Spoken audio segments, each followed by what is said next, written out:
You're listening to Football Friday Night on demand exclusively on 600 ESPN El Paso. Stay up to date with high school football scores, updates, and news by downloading the free 600 ESPN El Paso mobile app. You're listening to Football Friday Night on 600 ESPN El Paso. Let's go back to Bo Bagley and Paul McKinnon. Thank you very much. Welcome back to Football Friday Night. We'll head out to our Cisco Movers Game of the Week, Pebble Hills at Eastlake in just a moment. That game just now kicking off. At last check, it was Andress 13-7 over Austin.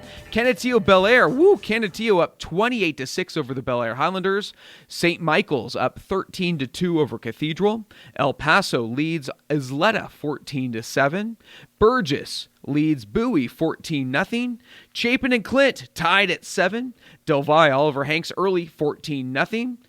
At halftime, Mountain View leads Pecos 28-14. Also at the half, Lakeview leads Fabens 14-0.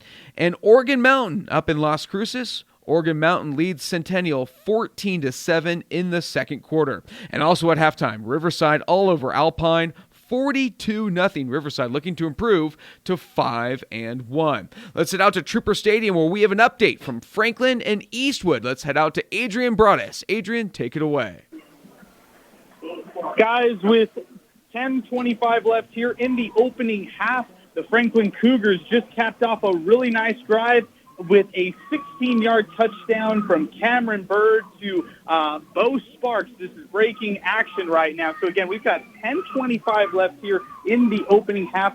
Pending the extra point, the Cougars are Otto, who was the alpha the last couple of years for their receiving core. Now the alpha this year gets one game under his belt, and he's gone as well. So the Eastwood passing attack does concern me. You got to like Franklin in this one, even though Eastwood's controlled them for the last several years. Let's stay in District 1-6A real quick. How do you see this one shaping up? Because that Pebble Hills win over Eastwood really kind of shakes up the district. If Franklin holds on and plays as well as they can tonight, Eastwood could be 0-2 to start that district. And Americus, with a win over Socorro yesterday, Americus is 1-1. Yeah, don't forget Eastwood's the reigning champs from a year ago. Eastlake went undefeated as well, just played one less game. That's what the COVID 2020 season looks like. But, yeah, Eastwood could definitely be 0-2, but Eastwood could also run the table. This is just that kind of district this year. As I said, the big dogs look to be Eastlake coming in, looking to get that district championship. They didn't get a year ago. They won one a couple of years ago as a 5A school. In fact, beat Eastwood to get there. But, I think anybody can beat anybody. There's nobody spectacular in this district, maybe in none of the districts, but the talent level is so close this season. I think it's going to be a fun year, and I think 6A is going to be a fun district. I think guys are going to be knocking each other off, weekly. That maybe I'm not sure you can predict this stuff. Who's going to win the Eastwood-Franklin game? Well, I said maybe Franklin, but if Eastwood wins tonight, is that going to be a surprise? I don't think so. No, it's not. Absolutely. So it's going to be an exciting game. Hey, let's head back out to the Student Activities Complex. Go back out to Brandon Cohn with a preview of our Cisco Movers Game of the Week. Pebble Hills at Eastlake, 7:30 kickoff at the Student Activities Complex. Brandon. This is going to be a very interesting game. We have the 4-0 Eastlake Falcons, 1-0 in District 6A, 1-6A against the Pebble Hills Spartans, 2-2, also 1-0 in 1-6A. Look, this is a team in Eastlake. They have been flawless this year. They have been a team that's beaten El Dorado, a big win at Canutillo, a very tough place to win against Parkland, and last week a game against Americas. 239 passing yards per game. They also have 190 yards on the ground. They're led by their running back / quarterback / wideout, Elijah Uribe, arguably the most diverse weapon in the whole city. This kid, when I throw out these numbers, 71 carries, 459 yards, 4 touchdowns on the ground. He also has 10 receptions, 240 yards, 4 receiving touchdowns, and as a quarterback, 4-9, 226 yards, 4 touchdowns. He's Mr. Everything. He can do it all. Then you have your quarterback, Sebastian Rendon. He's a 5-year starter on varsity. He's got 731 yards through the air, 182 yards per game on average, 9 touchdowns only, 2 interceptions. He's also lethal on the ground, 28 carries, 110 yards. Like I said, between the Uribe and between Rendon You have two great assets and weapons for Eastlake. And then, by the way, they have Anthony Moreno, Isaiah Chavez, two very versatile wide receivers, and, of course, exceptionally good team defensively as well. On the other side, of course, Pebble Hills, no slouch. You got to remember, they may be 2-2. They've won 2 in a row. But keep in mind, first game of the year, losing 26-15 at Permian. They actually led at one point in that game before being knocked off by the mighty Mojo. Then, of course, at Del Valle, they lost there, so that's another tough game. But then I noticed they beat Dorado. And last week, taking on Eastwood, a big come-from-behind win, 29-28. This is also a team, got Il Ochoa, great quarterback, nearly 700 yards through the air, 5 touchdowns, 3 interceptions, 54 carries, nearly 300 yards on the ground, 7 rushing TDs. They like to air it out a lot, led by Jaleel Boast, also Diego Contreras, Marcus Torres. All these gentlemen have multiple touchdowns. And, of course, they have 3 capable running backs in Marin, Jacob Ledesma IV, and Marcus Torres. So it's going to be an amazing game this evening. We're looking forward to our Cisco Movers game of the week here at the SAC. All right, Brandon, thank you very much. Really excited about that. Cisco Movers can help with packing, boxing, heavy lifting, and moving your belongings to your next destination. They also offer storage at their facility. Take it from a family-owned company like Cisco Movers. They'll give you a great price and help you on your next big move. Get started by filling out a request form at CiscoMovers.com. Cisco Movers, the best move you'll make in El Paso. And, Paul, I believe we have some score updates? Yeah, a couple of quick ones. This one from Steve Escajeda. Canutillos jumped out on top of Bel Air. Nick Frias a 47-yard touchdown reception. And in the battle of the Catholic schools, privates, St. Michael's jumps out on top of Cathedral at Austin High School. Alex Nicholas at that one. If I can read my own writing, Danny Lujan, a 12-yard touchdown run, ends a long drive as Michaels scores on their first possession of the night. 7-0, St. Michael's leads Cathedral. Battle of 4-1 teams there, Bo. All right. It's going to be an exciting game there. Also, up on Andress, Austin, Jaime Chavez will have the call. Andress scores first and an 84-yard touchdown reception from Jeremiah Cooper for the Eagles as they lead the Austin Panthers 7-0 in the first. Some exciting games, and once again, Jaime Chavez will have the call in just a little bit. Steve Escajeda at Canutillo Bel Air. That should be a fun one. Isleta El Paso High over at R.R. Jones Stadium. Ray Adauto on the call for that one. See if Isleta can hold on, or El Paso High coming off a double overtime game. So that'll be pretty fun there. Bowie is at Burgess. Jeremy Karanko will have the call on that one. Chapin and Clint, interesting game there. Joey Panisi on the call down at Lions Stadium. And Hanks and Del Valle. J.D. Sursley on the call from Conquest Stadium. So we'll have all those. Once again, earlier today, we have Montwood over Coronado, 34-0. That's a final. Still in the second quarter, just before halftime. Riverside up big over Alpine, 35-0. Last night's games, Americus topped Socorro, 26-0. El Dorado in a wild one over Parkland, 50-46. And Las Cruces High defeated Carlsbad. The Carlsbad Caveman, 42-13, as Las Cruces improved to 1-0 in their district. Paul, how did you see that El Dorado-Parkland game? 50-46. El Dorado was up big. Parkland came back to go up big. And then El Dorado storms back. Amazing game. Yeah, the final 25 seconds are all you need to know. Parkland scores, has a narrow lead. They've been kicking away. Best athlete. He doesn't touch the ball much because he's a receiver, and especially now with Quincy Estrada back as the quarterback, kind of a running quarterback, and you have the Ruddison kid who's talented. But Andre Thomas, the receiver, might be the best talent on that offensive team. The entire night, Parkland kicks away from that kid. We don't want that kid touching the ball until there's 25 seconds left, and we got the lead. Let's kick it to Thomas. And he catches it about the 12-yard line, and 88 yards later, and, maybe about 16 seconds left on the clock, he's in the end zone. El Dorado runs away with a big win. But the key really, I think, is the quarterback, Quincy Estrada. Remember, he got hurt first game with an ankle and is occasionally dinged up, didn't play the whole game last night. I mean, he still switches snaps with the Portillo kid. But Estrada, athletic, can make plays with his feet, can run around, plays that are blown up. He can make something out of them, and he's a difference for that team. They've won 3 in a row. He's taken most of the quarterback snaps in the last 2. And I think, as they were last year, remember, they were runners-up in the Super 5A district to Del Valle. And, I think that's where they slot in again. Although Chapin has come out of nowhere as well, and we'll see more of them tonight. They've found their passing game all of a sudden with no running backs in the backfield. So even Super 5A, I think, might be a fun one this year. Actually, absolutely. El Dorado, like you said, has won 3 in a row, now improved to 3-3 after starting the season 0-3 overall. Parkland falls to 1-5. We'll see how Parkland can rally from that really tough loss to El Dorado last night. We're going to take a break here on Football Friday Night, right here on 600 ESPN El Paso. When we come back, we'll do our reporter rotation. Hear from all of our reporters out of the games. You're listening to Football Friday Night. You're listening to Football Friday Night on 600 ESPN El Paso. Let's go back to Bo Bagley and Paul McKinnon. Welcome back to Football Friday Night right here on 600 ESPN El Paso. We'll get to our reporters in just a moment. We'll want to thank our Football Friday Night sponsors, Cisco Movers, sponsoring our Game of the Week. Other sponsors include Longhorn Distributing, the El Paso Association of Builders, the Greater El Paso Football Showcase, Taco Avocat, part of our pregame meal, right here. Oh, fantastic. We have it in the studio. It's fantastic. Paul said he wasn't going to eat anymore, but he's going for it right now. And then, of course, home to our post-game get-together, the Union Draft House on Sunland Park.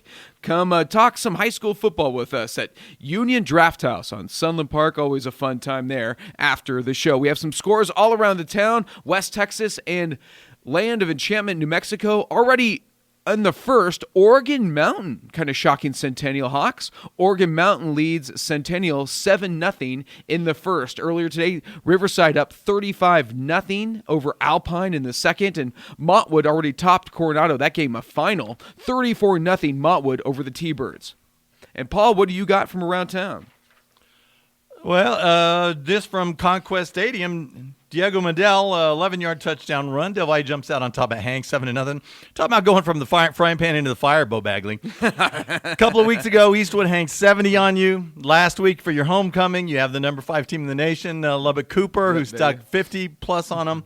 And now you go to Del Valle, maybe the best Super 5A team in the city. It's not easy for those Hanks Knights. I'm telling you, they had to have made this schedule in 2019 when they had an outstanding football team. Things have changed since COVID, so... But what else do I have? El Paso jumped out on top of Isleta, this one from R.R. Jones Stadium. Christian Castaneda, 68-yard touchdown reception. Castillo, he had a couple of touchdowns a week ago as well, one on a quick slant and another on a bubble that went for, 87 yards, I think. And then, of course, Pedro Chavez finished that one off only 72 yards rushing. 3 touchdowns, the last one, 25-yard touchdown run in double OT down the left sidelines to give El Paso their first win of the season. And that's the team that's coming in tonight. Their quarterback's pretty hot. Jerry Kides, he's the one who threw the TD, a little lefty. So El Paso feeling good about themselves, obviously. Absolutely. The score tells us that. And also from Burgess Mustang Stadium, another homecoming game. TJ, Mr. Jones, 74-yard touchdown run. Woo. Maybe the best player in the city. Jeremiah Cooper, of course, would argue with that. Or L.J. Martin would argue, too. Over absolutely. Speaking of, we have L.J. Martin, who's Tavares Jones, 74-yard run. Burgess on top of Bowie, 7-0. And I mentioned L.J. Martin. That's because Canutillo back out. Actually, it was 7-6. Now it's 14-6 because L.J. Martin went for a 56-yard jaunt. And that was after Bel Air closed within a point. So, yeah, Martin's rolling again. All right, we'll hear from Steve Escajeda from Highlander Stadium a little bit. Steve, make sure you get your pen and your calculator ready. No doubt.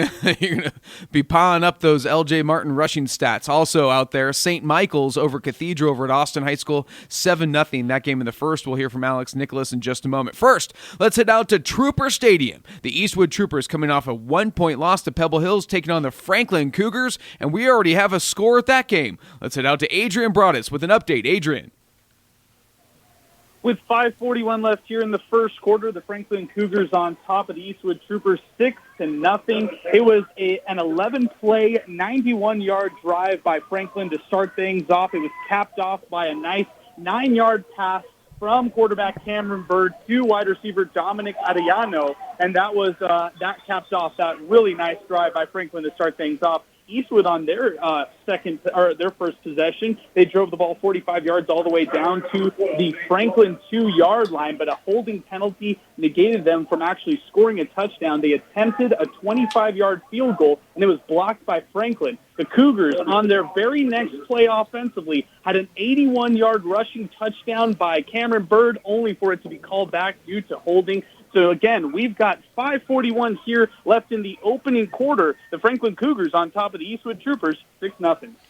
All right, Adrian, thank you very much. Troopers already on their heels early on in this game. 6-0 Cougars over Troopers in the first quarter. It's going to be a fun one out there. I'm sure it is. So we'll hear more from Adrian a little bit later. So, as we just heard earlier, Andress on top of Austin, 7-0. The Andress Eagles struck first. Let's head out to the coach, Jaime Chavez from Alan Sepkowitz Stadium for an update on Austin and Andress. Coach. 3:49 left in the first quarter. We've got a tie ball game. It's Andress 7, Austin 7. And Jaden Wilson, the defensive back for the Austin Panthers, he just picked off Andress quarterback Elias Duncan, and he took it 73 yards untouched for the touchdown. The interception and the extra point was good. And Andress's score came when Elias Duncan, the quarterback for Andress, fired an 80-yard touchdown pass to Jeremiah Cooper. That extra point was good. Elias Duncan, thus far, 6 touchdown passes on the season.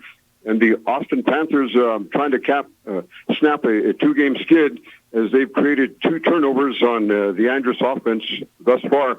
So we've got 3:11 left in the first quarter in Northeast El Paso. Tie ball game. Andress 7, Austin 7.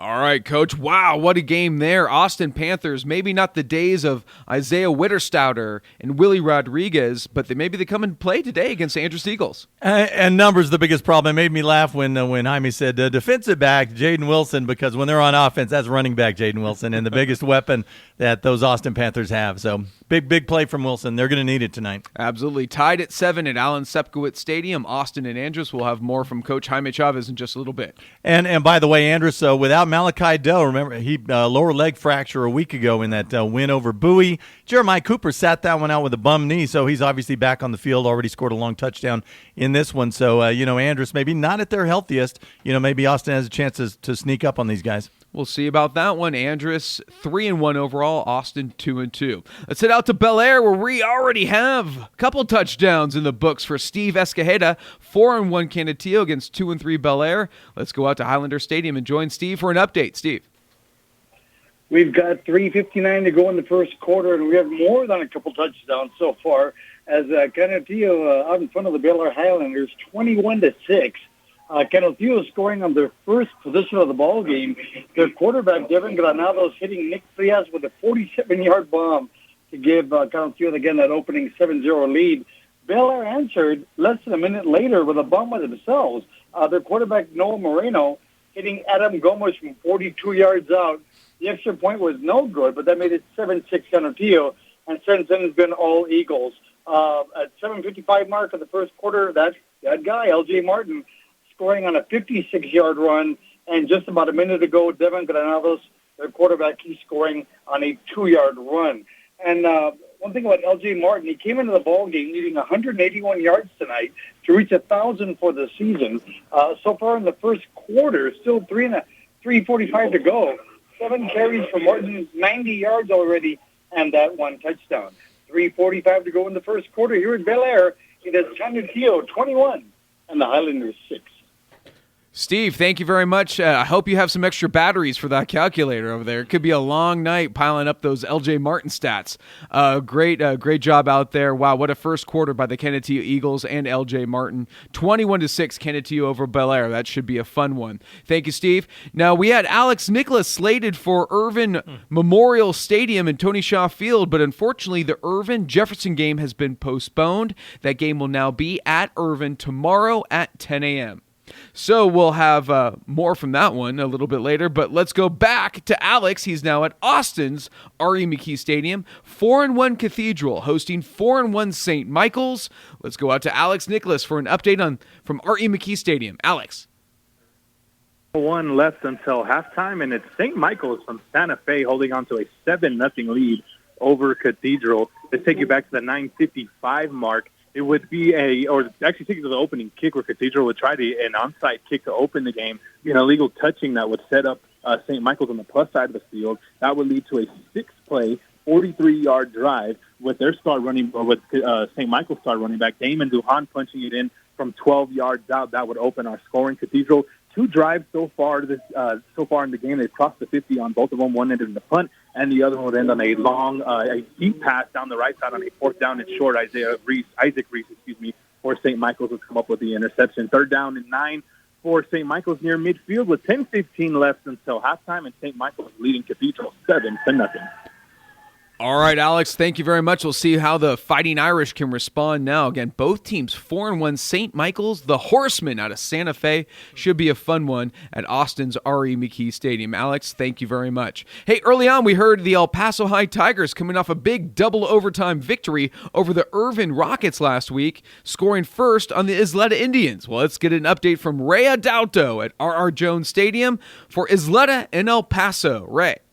2 minutes, 12 seconds left in the first quarter, and it is a tie ball game. Make that a Tiger lead. Just happened as you were coming on the air with me.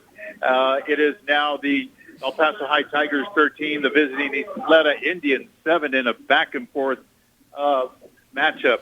Catching you up with the first score, and it was El Paso High on the first play of the ball game with a 68-yard pass, and extra point was good. It was followed up at 4:12 in the first quarter with Isleta's 48-yard TD pass. Contreras to Marupo, PAT was good.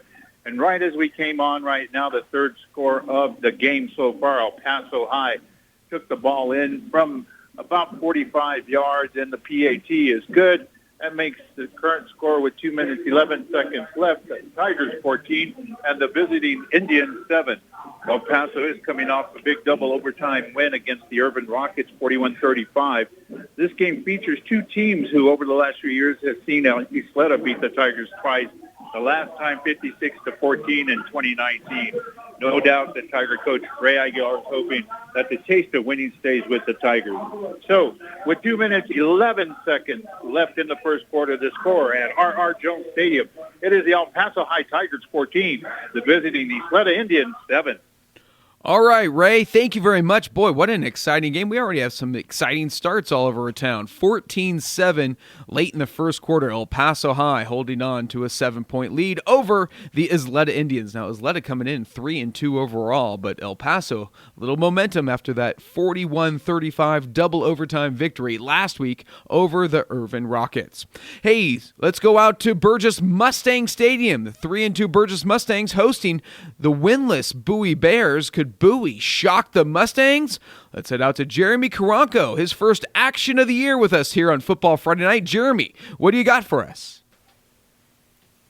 We have 1-11 and counting in the first quarter. It is now Burgess leading Bowie 14-0. It was Tavares Jones, the star for the Mustangs, on a 74-yard TD run. After initially Bowie recovered a muffed punt on their first drive, they recovered the muffed punt from Ray Campos. Unable to do much there. And actually, TJ with a tremendous defensive stop on 4th down there. Burgess on the following drive from Bowie, another 3-and-out, and Ray Campos catches a 24-yard pass from Andrew Rutledge. Bowie off to a fast start as expected. Bowie hasn't won in their last 11 matchups dating back to 2019. And right now, Bowie with the ball in another 4th down situation. 57 seconds left in the first quarter. Again, is Burgess leading Bowie 14-0. All right, Jeremy, thank you very much. 14-0 now. Burgess 1-0 in district. Already after a big victory, 28-22 last week over Jefferson last Thursday night. So Burgess looking for a little momentum here at 14-0. Thank you very much, Jeremy. Glad to have you back on Football Friday Night.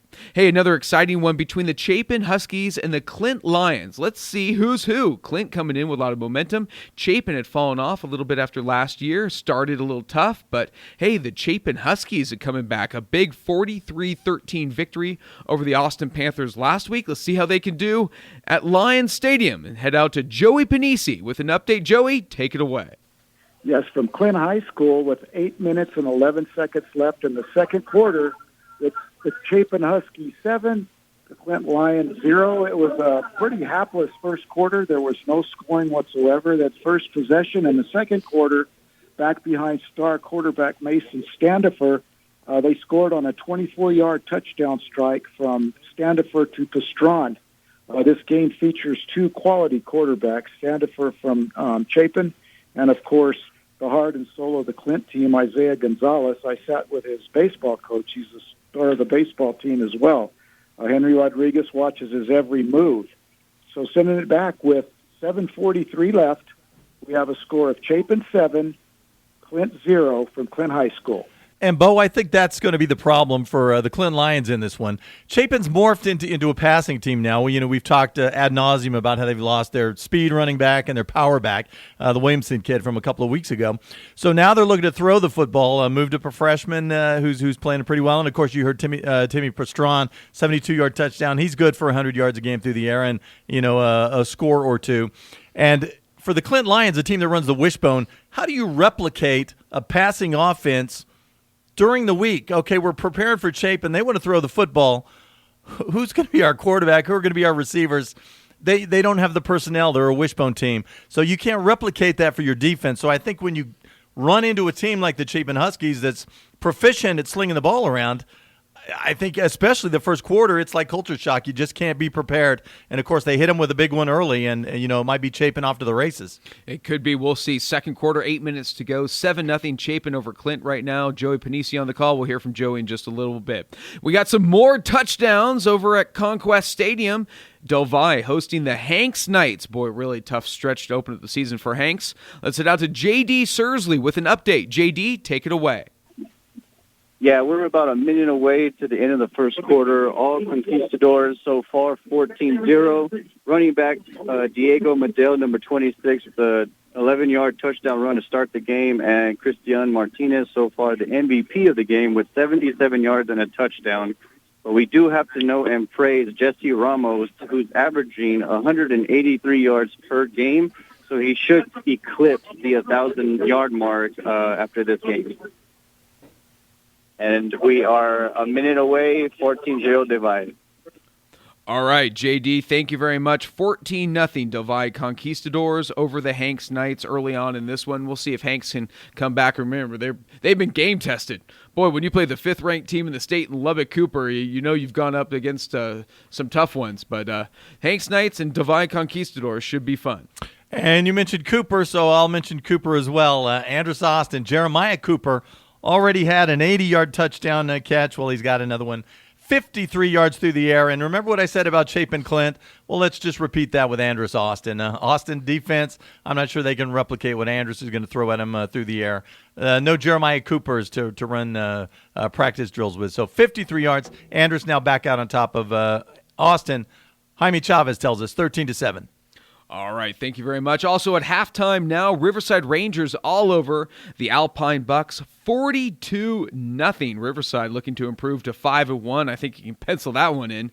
Riverside 4-1 coming into this game, 42-0 at halftime. Let's head back out to Austin's R.E. McKee Stadium. Almost to halftime is St. Michael's and Cathedral. Let's get an update from Alex Nicholas. Alex, take it away. 6:55 left until halftime. St. Michael's 13, Cathedral 2. It would be a 13-play, 91-yard drive by the Horsemen, which would be capped off by a 5-yard touchdown pass from quarterback Zachary Martinez to Devin Flores. That was on a 4th down and goal from the 5. Extra point would be blocked. Cole Heineke would pick it up around the 15-yard line and would go untouched back to the house to return that conversion, and that's where we are at now. 6:55 left until halftime. St. Michael's 13, Cathedral 2.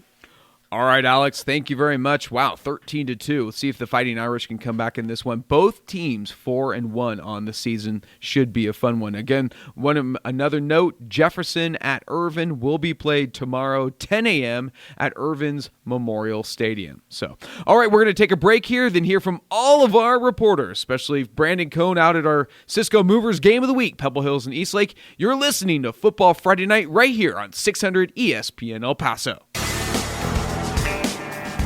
You're listening to Football Friday Night on 600 ESPN El Paso. Let's go back to Bo Bagley and Paul McKinnon. Thank you very much. Welcome back to Football Friday Night. We'll head out to our Cisco Movers Game of the Week, Pebble Hills at Eastlake, in just a moment. That game just now kicking off. At last check, it was Andress 13-7 over Austin. Canutillo Bel Air, Canutillo up 28-6 over the Bel Air Highlanders. St. Michael's up 13-2 over Cathedral. El Paso leads Isleta 14-7. Burgess leads Bowie 14-0. Chapin and Clint tied at 7. Del Valle Oliver Hanks early 14-0. At halftime, Mountain View leads Pecos 28-14. Also at the half, Lakeview leads Fabens 14-0. And Oregon Mountain up in Las Cruces. Oregon Mountain leads Centennial 14-7 in the second quarter. And also at halftime, Riverside all over Alpine 42-0. Riverside looking to improve to 5-1. Let's head out to Trooper Stadium where we have an update from Franklin and Eastwood. Let's head out to Adrian Broadus. Adrian, take it away. Guys, with 10:25 left here in the opening half, the Franklin Cougars just capped off a really nice drive with a 16-yard touchdown from Cameron Bird to Bo Sparks. This is breaking action right now. So, again, we've got 10:25 left here in the opening half. Pending the extra point, the Cougars are on night 9 carries, 49 rushing yards, and Cameron Bird through the air. I heard you talk about how he does not have any incompletions whenever he throws the ball. 8 of 11 today, 107 passing yards, along with a pair of touchdowns. So, again, we've got 10:25 left here in the opening half. It's all Franklin in this one, 21-0. All right, Adrian, thank you very much. Wow, 21-0, the Franklin Cougars over the Eastwood Troopers. Let's head out to Jaime Chavez and get an update from Austin and Andress. Jaime, take it away. 3:54 left in the half. It is Andress 13 and Austin 7. Andress quarterback Elias Duncan, 2 touchdown passes of 80 and 53 yards to Jeremiah Cooper. And on that second touchdown pass, the extra point was blocked by the Austin special teams. Duncan, 4 of 5, 145 yards passing, 2 touchdowns, but 1 interception that was costly. And that pass was picked off by Austin's Jaden Wilson, who went untouched, 73 yards for the score. And Jeremiah Cooper, he's got 3 receptions, 137 yards, and also 2 touchdowns. So we've got 3:27 left in the half in Northeast El Paso. It's homecoming for Andress. Andress 13, Austin 7.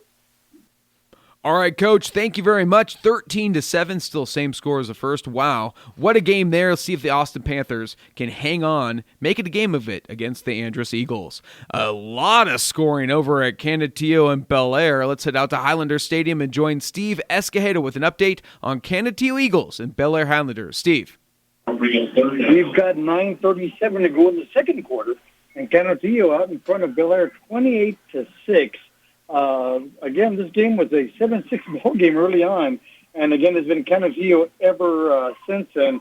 L.J. Martin with a couple of touchdown runs, and including another one by their quarterback, Devin Granalos.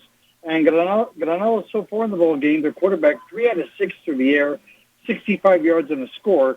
And we're keeping an eye on L.J. Martin's night tonight, probably the best, arguably the best runner in the city. So far in that early in the second quarter, 12 carries, 144 yards, 2 touchdowns. For you math majors out there, that's 12 yards every time he carries the football so far tonight. With 9:27 and counting in the second quarter, Canutillo out in front of Bel Air, 28-6. And, Bo, a couple of scoring updates from Clint High School. Mason Standifer, 34-yard quarterback draw. Chapin moves back out on top.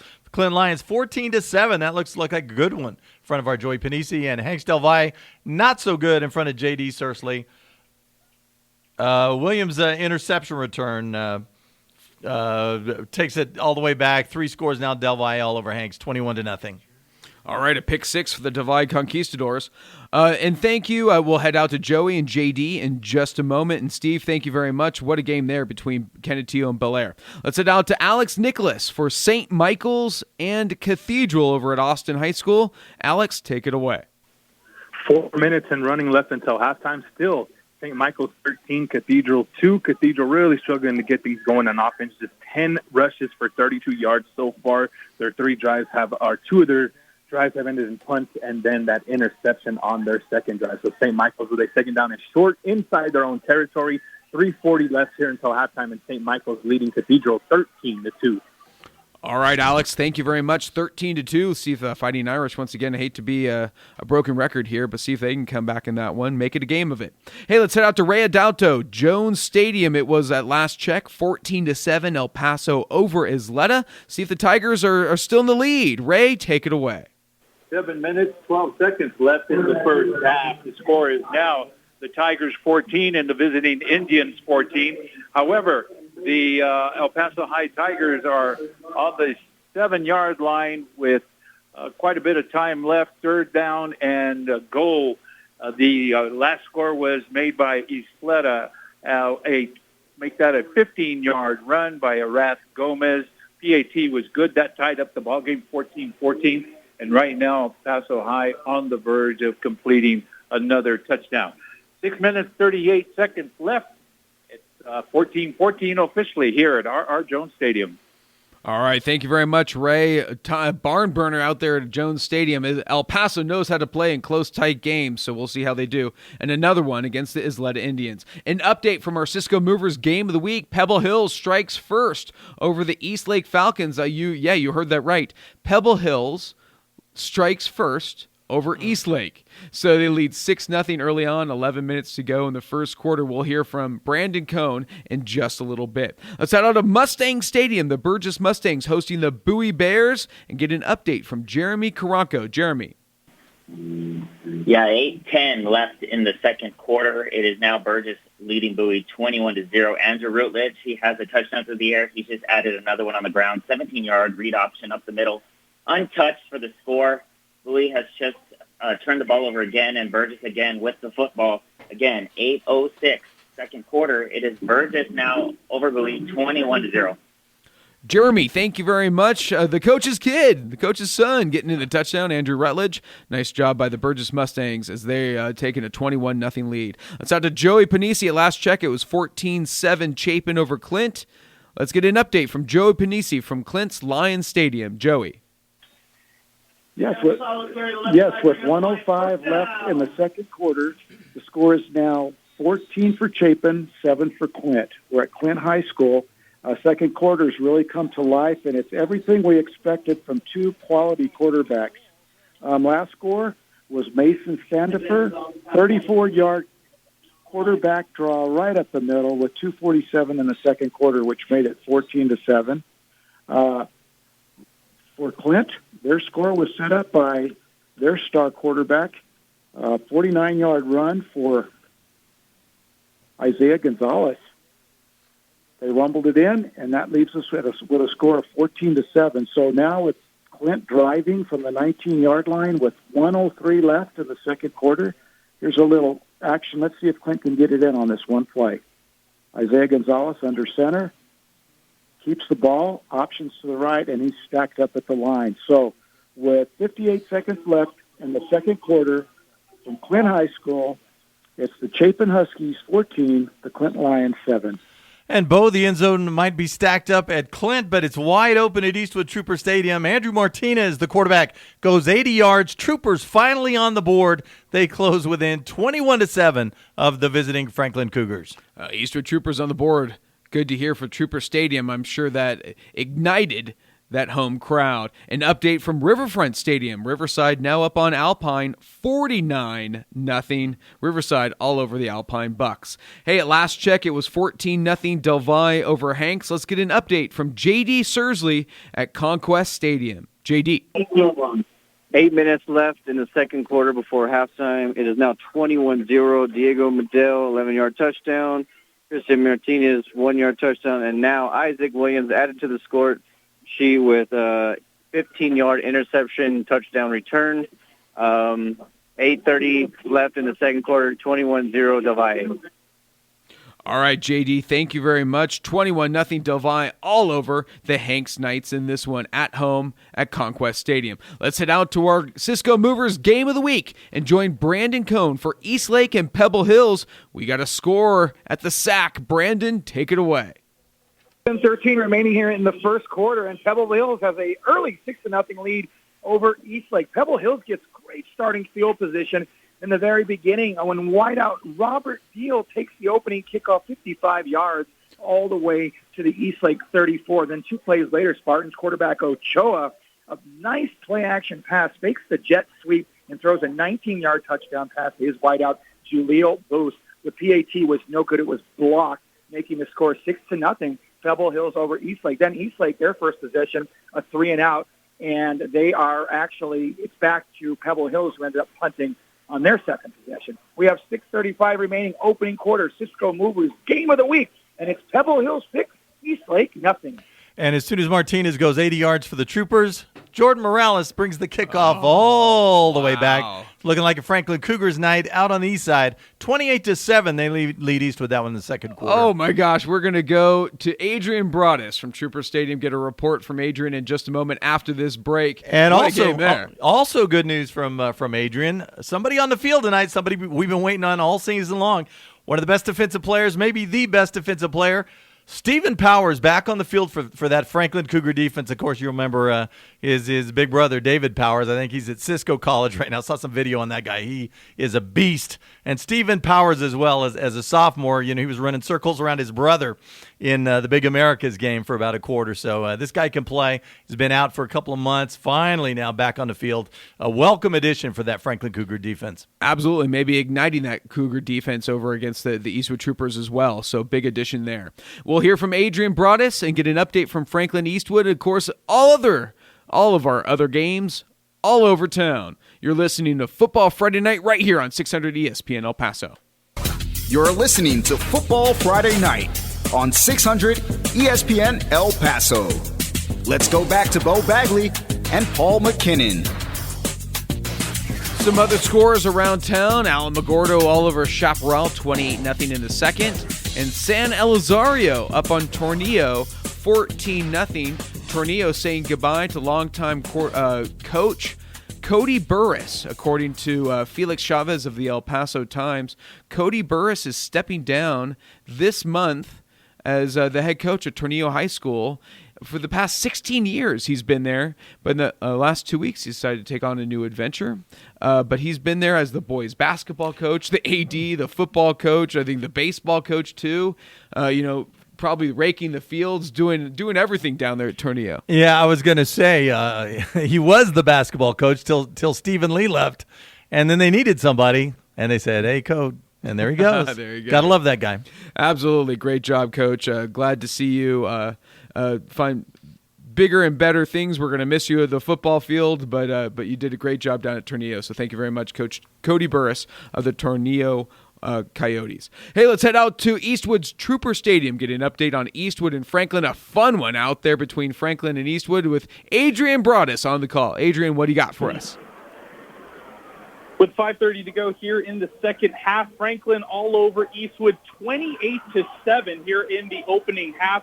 After Eastwood quarterback Andrew Martinez scored on an 80-yard rushing touchdown, Franklin sophomore Jordan Morales scored on the ensuing kickoff on a nice return. Both quarterbacks just exchanged interceptions on either side. So Andrew Martinez for Eastwood right now, 9 of 18, 94 passing yards, 2 interceptions, and that 1 rushing touchdown from 80 yards out. Franklin quarterback Cameron Bird, he's 8 for 12, 107 through the air, 2 touchdowns, and 1 interception. Again, we've got under 6 minutes to go here in the opening half. The Franklin Cougars on top of the Eastwood Troopers, 28-7. All right, Adrian, thank you very much. An exciting one out there for the Franklin Cougars, at least, as we just reported in our last segment. Stephen Powers back for the Franklin Cougars on defense. Sure, that will ignite the Franklin Cougars on this game today. Let's head out to Coach Jaime Chavez, get an update on Austin and Andress. Coach, take it away. Halftime and homecoming in Northeast El Paso for the Andress Golden Eagles. Andress 13 and Austin 7. Quarterback Elias Duncan He's got a pair of touchdown passes of 80 and 53 yards to his wide receiver, Jeremiah Cooper. And that extra point was missed on the 53-yard touchdown pass. It was blocked by the Austin special teams. And the only score thus far for the Panthers, Jaden Wilson, he returned an interception for 73 yards for a touchdown, and that extra point was good. Duncan's numbers tonight, he's 4 of 5, 145 yards passing, 2 touchdowns, and that 1 interception. Jeremiah Cooper, 3 catches, 137 yards. And Jaden Wilson, also the top running back for Austin, he's been held in check tonight, even though he's got over 600 yards rushing on the season. Wilson, 14 carries and 39 yards on the ground for the Austin Panthers.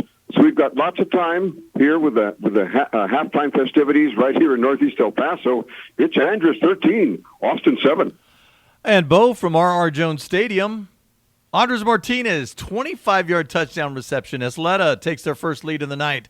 21-14, they're up on homestanding El Paso High. We'll get a report from Ray Adauto in just a moment on that one from Jones Stadium. Let's head out to Highlander Stadium and join Steve Escajeda on the call for Canutillo and Bel Air. Steve, take it away. We've got 4:11 here right before halftime. It is now Canutillo 42, Bel Air 6. Another touchdown. This one, the quarterback, Devin Granado, scoring from 2 yards out to give Canutillo that almost insurmountable lead at this point. Again, 42-6.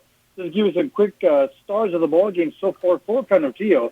Running back L.J. Martin so far, 14 carries on the night, 162 yards, and a couple of touchdowns. Quarterback Devin Granado, he's 4 out of 9 through the air, 78 yards, 2 touchdown passes. He's also running for 54 more yards and a couple of scores on the ground. And one of the more surprising stats of the night, Bel Air running back Nick Chavarria came into the ball game averaging 168 yards per ball game on the ground. So far in this first half, 8 carries and just 7 yards. So 3:32 and counting in the first half. Canutillo 42, Bel Air 6. Wow, 42-6 as Steve reported earlier, that game just 7-6 in the first quarter. So Canutillo 35 straight points. L.J. Martin over 1,000 yards on the season so far. This is a runaway game for the Canutillo Eagles over the Bel Air Highlanders. An update from our Cisco Movers game of the week. Eastlake responds to Pebble Hill's first quarter touchdown. Eastlake now up 7-6 over Pebble Hills. We'll get an update from Brandon Cohn in our Cisco Movers Game of the Week in just a little bit. Let's head out to where it's halftime at Austin's R.E. McKee Stadium. Join Alex Nicholas for St. Michael's of Santa Fe and Cathedral. Alex, take it away. Not quite halftime yet. No! Just 9 seconds left until halftime. It is St. Michael's leading Cathedral 20-2. Take you back about 1 minute and 4 seconds ago. It would be Zachary Martinez throwing a fade here to the near side to Devin Flores from 22 yards out. That would be the second time those two connect for a touchdown pass this evening. On the ensuing drive, Cathedral would drive inside the 10-yard line, but a 15-yard block and the back penalty would push them back to the 35, and that's where we're at now. It's a third down and forever here for Cathedral with 9 seconds left until halftime. St. Michael's, the Horsemen, leading Cathedral 20-2. All right, Alex, thank you very much. Hey, we got an update, 21-14, Isleta over El Paso. Let's hear how it happened. Let's head out to R.R. Jones Stadium in Ray Adauto for an update on Isleta and El Paso. Ray. First half of this exciting offensive game, it is the Isleta Indians taking the lead 21-14. The last score was a 25-yard run by Martinez. The point after was good at 2 minutes and 2 seconds left in the half. We are at 4 seconds right now. Isleta's got the ball at the El Paso High 48-yard line, and that may be the last play of the game. Once again, 4 seconds until halftime. Isleta 21, Tigers 14. And not at half yet out at Eastwood Trooper Stadium. Looks like they're finally getting that passing game on track. Michael Caldera, a 29-yard touchdown reception, as now it's just doubled. 28-14, Eastwood closes within 14. All right, Eastwood gets a touchdown back. 28-14. Franklin leads Eastwood that game in the second quarter. We'll hear from Adrian Broadus in just a little bit. Let's head back out to Burgess Mustang Stadium. The Burgess Mustangs galloping away with this one over the Bowie Bears. Let's get an update from Jeremy Karanko. Jeremy. 5:30 left to go in the first half, and it is now Burgess leading Bowie 21-7. Andrew Rutledge, who was having a great start to this game, throws the interception. He misreads the zone and is picked off by Bowie's Daniel Parra, who actually ran that pass back 17 yards for a touchdown, but it was called back on a holding call, and no problem for the Bears. Aaron Ramirez finds Daniel Parra for a 38-yard touchdown on a couple plays later, so a nice sequence there for the Bowie senior Daniel Parra with an interception and a touchdown pass. So 5:27 left to go here in the first half. It is Burgess leading Bowie 21-7. All right, Jeremy, thank you very much. Let's head out to Joey Panisi in the Chapin Huskies and Clint Lions from Lions Stadium. At last check, it was 14-7 Chapin over Clint. Let's get an update from Joey Panisi. Joey, take it away. Yes, from Clint High School, it's halftime with the Chapin Huskies leading the Clint Lions by a score of 14-7. After a dull first quarter where nothing much happened, the second quarter erupted on a Mason Standifer to Timothy Pastron 24-yard TD strike. With 9:53 in that second quarter, Scrappy Clint answered back, led by an Isaiah Gonzalez, their star quarterback, ran a quarterback draw, 49 yards up the middle, ran it to the 7-yard line, and on the very next play, fullback Zach Delgado ran it in from 7 yards out, making the score 7-7. And then in a game where we knew it would feature two quality quarterbacks, Chapin's Mason Standifer had a quarterback draw of his own and ran it in from 34 yards out. Talking about these great quarterbacks, Isaiah Gonzalez leads the team in rushing, 61 rushes, 683 yards. The young man scored 7 touchdowns. Passing, they don't pass much. He hasn't completed a pass this game, and he's only 9 for 17 on the year. Standifer, on the other side, is 117.0 quarterback rating, Chapin's quarterback. He's 63 for 113, 216 yards per game passing, 17 touchdown passes through the air, and he's run in 2 by himself. Interesting. Clint numbers, 163 yards total offense, no passes. Chapin's total offense, 163 yards. What are the odds of that? Chapin, 125 yards rushing, 38 yards passing. Clint's tough to score. They have 10 different running backs that have carried the ball and gained yards in this particular ball game. Second half, we'll see what happens with the band performing. Halftime at Clint High School with the score of the Chapin Huskies 14, the Clint Lions 7. All right, Joey, thank you very much. This halftime report brought to you by the El Paso Association of Builders. Real high school football action is brought to you by the Real Texas Builders. Ask your home builder if they're members of the El Paso Association of Builders, the home of Real Texas Builders. That's elpasobuilders.com. Let's head out to J.D. Sursley. At last check, it was 21-0 Delvi over Hanks. Let's hear if there's been a change. J.D., take it away from Conquest Stadium. 3 minutes and 30 seconds left in the second quarter. Del Valle 24, Hank 0. We scored a field goal last. Isaac Williams with a field goal, and it's been nothing but a flag fest after that. Del Valle 24, Hank 0, 3:30 left in the second quarter. All right, JD, thank you very much. Appreciate the update. 24-0 Del Valle over Hanks. Hey, also an update from Riverfront Stadium. 56-0 Riverside over Alpine in the fourth quarter. Also in the first half, it's Cobre 7, Anthony 7 at Wildcat Stadium in Anthony. And they've just gone to halftime out at R.R. Jones. Riodauto tells us Isleta still holding on to that 21-14 lead. All right, 21-14 is led over El Paso High. Let's head out to our Cisco Movers Game of the Week. Pebble Hills and Eastlake. We have an update from the Falcons and the Spartans with Brandon Cohn. Brandon, take it away. Start of the second quarter at the SAC, and Eastlake has taken a 7-6 lead over Pebble Hills. At the 6:22 mark of the first, Eastlake quarterback Sebastian Rendon throws an interception. It was actually picked by Spartans defensive back Kelly Brandon, who takes it to midfield at the 30, or from the 35 to midfield. They weren't able to do much with that, but then a couple of plays later, actually at the 4:10 mark there of the first, Eastlake decided to mix it up a little, and they put Mr. Do-It-All in at QB, Elijah Uribe, he actually kept the drive alive on a great 4th and 3 conversion. Then at the 2:36 mark of the first, Uribe, still in at quarterback for Eastlake, scores on a 23-yard keeper. The PAT was good, completing an 80-yard drive. Quite impressive by the Falcons. So that made the score Eastlake 7-6 over Pebble Hills. And as I'm speaking, Pebble Hills is in scoring position right now. They're at the 20-yard line, and that's an incomplete pass right now, as it was Gael Ochoa looking for intended receiver Jaleel Boss. We have 11:13 remaining here in the opening half at the SAC, and Eastlake has a 7-6 lead over Pebble Hills.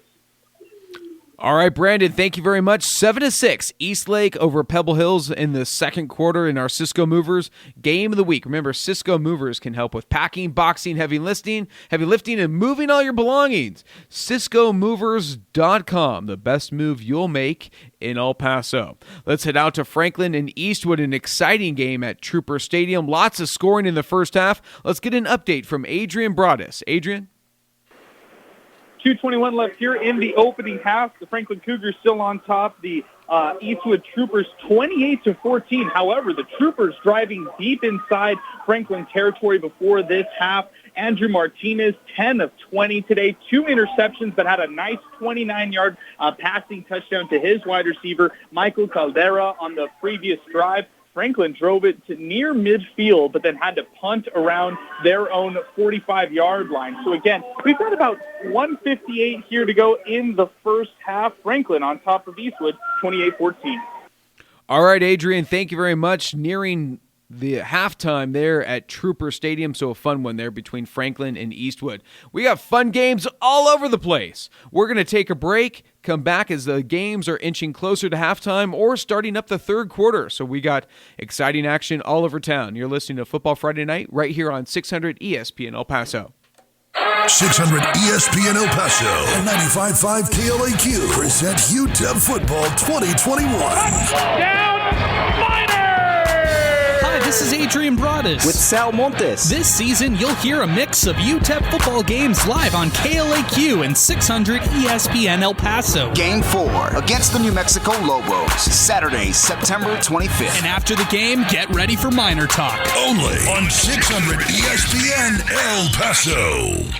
Experience unique flavors at Taco Avocado. First, start with a signature hand-rolled taco. Choose between chicken, pork, ground beef, Southwest chicken, or brisket tacos. Plus, vegan tacos are available. Potato, avocado, or bean tacos. Then choose your chips. Sweet potato, regular potato chips, or tostadas. Finally, choose a signature dip. Homemade queso, fresh guac, creamy buffalo, or sour cream. Taco Bell the options. All at Taco Avocado, 2114 North Zaragoza. Taco Avocado. Eat good for you fast food. No gluten and no sugar. Order online. TacoAvocado.com.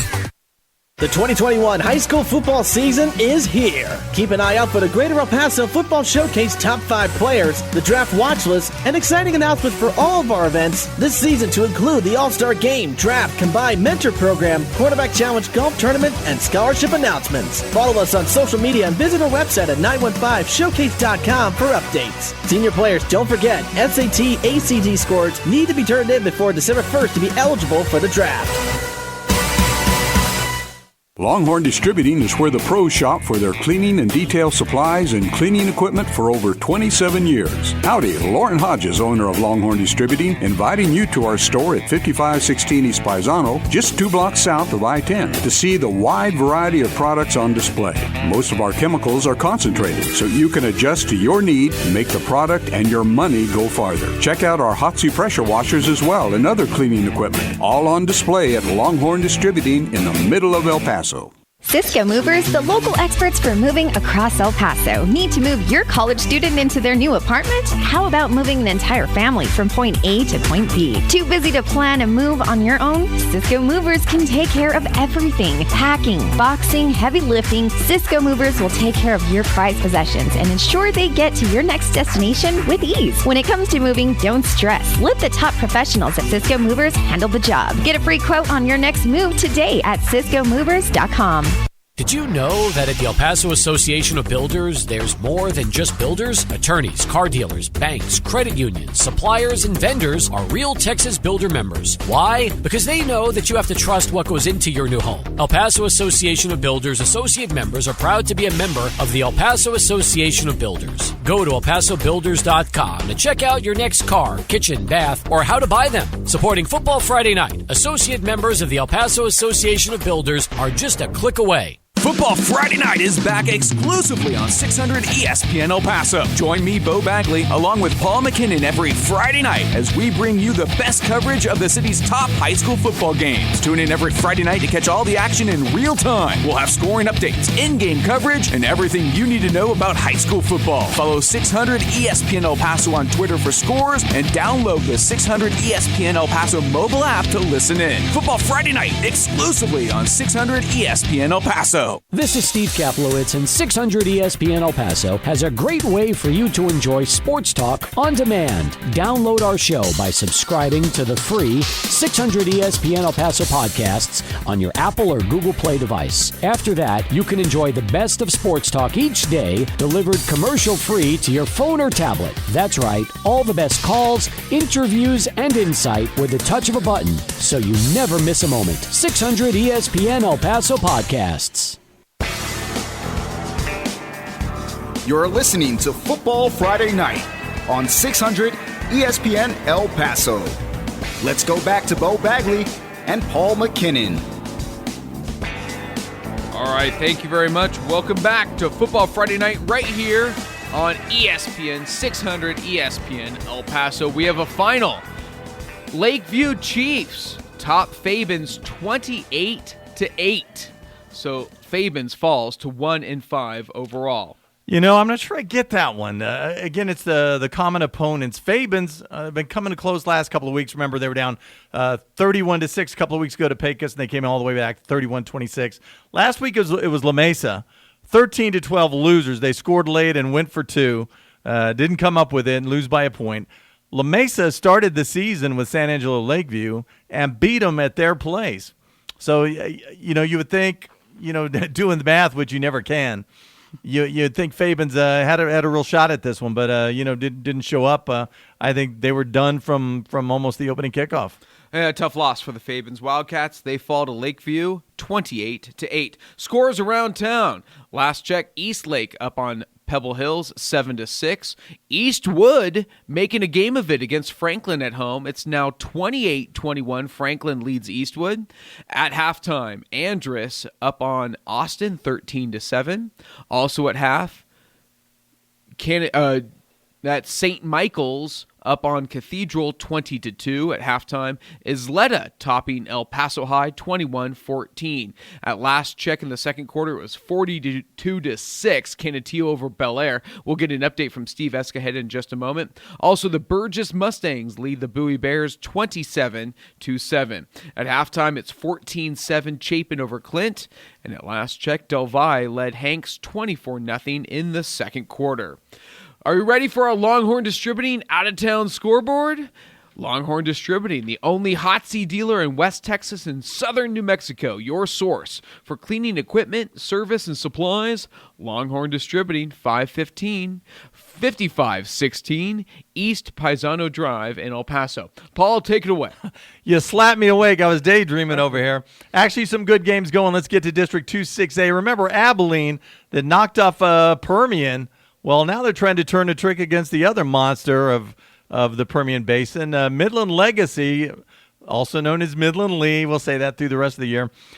Fourth quarter score, Abilene up on Legacy, 27-21. That would be a monumental upset. Legacy 3-1 coming in the contest. Abilene 3-2, and they did get that big win a week ago. Oh, that Permian we were just talking about, they've rebounded nicely. at Wolford Friendship, 4-1 Friendship. Permian on top, 17-7. Again, that a fourth quarter score. Elsewhere, wow, this one's it. Odessa is a different team every week. Odessa looks terrific, better than we expect, and then a hiccup last week. They opened district with a disappointing loss. Well, now up against San Angelo Central, 34-7. Third quarter, Odessa all over Central. Central 2-3 coming into that one. Both the teams 0-1. In fact, both 2-3, both 0-1. Thursday nighter from the Super 5A, Amarillo Tascosa is a beast this year. I know Lubbock High is not a terrific team, but Tascosa stuck a number on them. 82-0 Thursday night. Tascosa takes down Lubbock as they move to 5-1 on the season, 2-0 undefeated in that district. Also a Thursday nighter, Amarillo gets by Monterey, so the Amarillos handed it to the Lubbocks on Thursday night. 24-7, Amarillo moves to 5-1, 2-0 in the district. Monterey 3-2, 1-1. Also in that district, a game going on tonight. Lubbock Coronado actually playing their first district game of the season. 21-8 at halftime. They lead Amarillo Paladuro. Paladuro took their first loss last week, 0-1 in the district. Coronado trying to drop them down to 0-2. And for the moment, Bo Bagley, that's going to be our out-of-town scoreboard. All right, brought to you by Longhorn Distributing. Also from the land of enchantment, the Centennial Hawks flying past Oregon Mountain in the second quarter, down 14-7. They come back to take a 20-14 lead at halftime. Also now in the second half, Alamogordo leading Chaparral 34-0. Let's head back out to our reporters and go all around town. Let's head back out to Highlander Stadium and join Steve Escajeda for an exciting one between Canutillo and Bel Air. Steve. We're at halftime here at Bel Air Highlander Stadium, and the Canutillo Eagles all over the Bel Air Highlanders, 42-6. At one time, this was a tight 10-6 ball game, 3 minutes into the first quarter, but Canutillo is going on to score the next 35 points to put this one pretty much out of reach. For Canutillo, individually, they're led by their great running back, L.J. Martin, 16 carries in that first half, 198 yards, 2 touchdowns. And those 198 yards that put him over 1,000 for the season, he's now at 1,017 and counting. Quarterback Devin Granados, 4 out of 9 through the air, 78 yards, 2 touchdown passes, and, oh, by the way, 2 touchdowns on the ground. Lorenzo Ariola, 3 catches, 31 yards and a score for Canutillo. Nick Frias only caught 1 ball, but that one was a 47-yard touchdown. For the Bel Air Highlanders, on the ground, Nick Chavarria, 8 carries, only 7 yards. He came into the ballgame with 861 on the season. That's actually more than L.J. Martin had, averaging 172 yards a ball game, but again, only 7 yards in that first half. Quarterback Noah Moreno, 9 out of 14 through the air, 153 yards. He's got a touchdown pass, but he also has 3 big interceptions. And Adam Gomez, big game for the Highlanders in that first half, 3 catches, 113 yards, and a touchdown. Canutillo pretty much doubled up Bel Air total yards-wise in that first half. Canutillo with 355 to Bel Air's 184. Canutillo 277 on the ground, 78 through the air. Bel Air 31 yards rushing and 153 passing the football. So as we say, Canutillo trying to go up to 5-1 on the season. They're at halftime here at Bel Air. They lead the Highlanders 42-6. All right, Steve, thank you very much. Boy, big first half for the Canutillo Eagles over the Bel Air Highlanders. Canutillo coming into this one 4-1. Let's head out to our Cisco Movers game of the week, the Pebble Hills Spartans and the East Lake Falcons with Brandon Cohn. Brandon, take it away. 6:40 first half. Score remains East Lake 7-6 over Pebble Hills. At the 10:13 mark here of the second quarter, East Lake quarterback Uribe still in there at quarterback, by the way, most of this first half. Throws an interception picked by Spartans defensive back Diego Munoz at the Falcons 35. Pebble Hills gets all the way to the 18 on a 17-yard completion from Ochoa, then to Torres. A personal foul penalty on East Lake then moves them down to the 9. And then Ochoa throws an interception at the goal line picked by cornerback Axel Medellin, who takes it to midfield. Then at the 7:51 mark of the second, it was a couple plays later as East Lake running back Escamilla ends up fumbling the ball at the Spartans 35. So that's 3 turnovers, 2 total by East Lake, and of course 1 by Pebble Hills within a span of around 4 minutes. So sloppy play here in the second quarter at the sack. And again, it's worth noting, I'm not sure if Rendon is injured for Eastlake, but it's been mostly Elijah Uribe in at quarterback, Mr. Do-It-All for Eastlake in this first half. 6 minutes exactly to go in the opening half. On homecoming for Eastlake, the Spartans are down by a narrow margin. It's Eastlake 7-6 over Pebble Hill. All right, Brandon, thank you very much. Wow, what a game there, a slugfest at the SAC. Hey, speaking of another slugfest, this one's turning into one at Trooper Stadium. Let's head out to Adrian Broadus with an update on Franklin and Eastwood. Adrian. It's halftime out here as Franklin still leads Eastwood, but this time by only 7 points, 28-21 at the half. Franklin quarterback Cameron Berg with a fantastic opening half performance, 162 passing yards, 2 passing touchdowns, and they called back that interception that I called earlier. Instead of it being an interception, they credited a forced fumble on the Eastwood defense and a fumble on the Franklin wide receiver. Eastwood quarterback Andrew Martinez, 183 passing yards through the air, 92 on the ground, 2 total touchdowns, I should say, and 2 interceptions in this first half. Amazing first half out here at Eastwood High School. Again, Franklin leading Eastwood 28-21.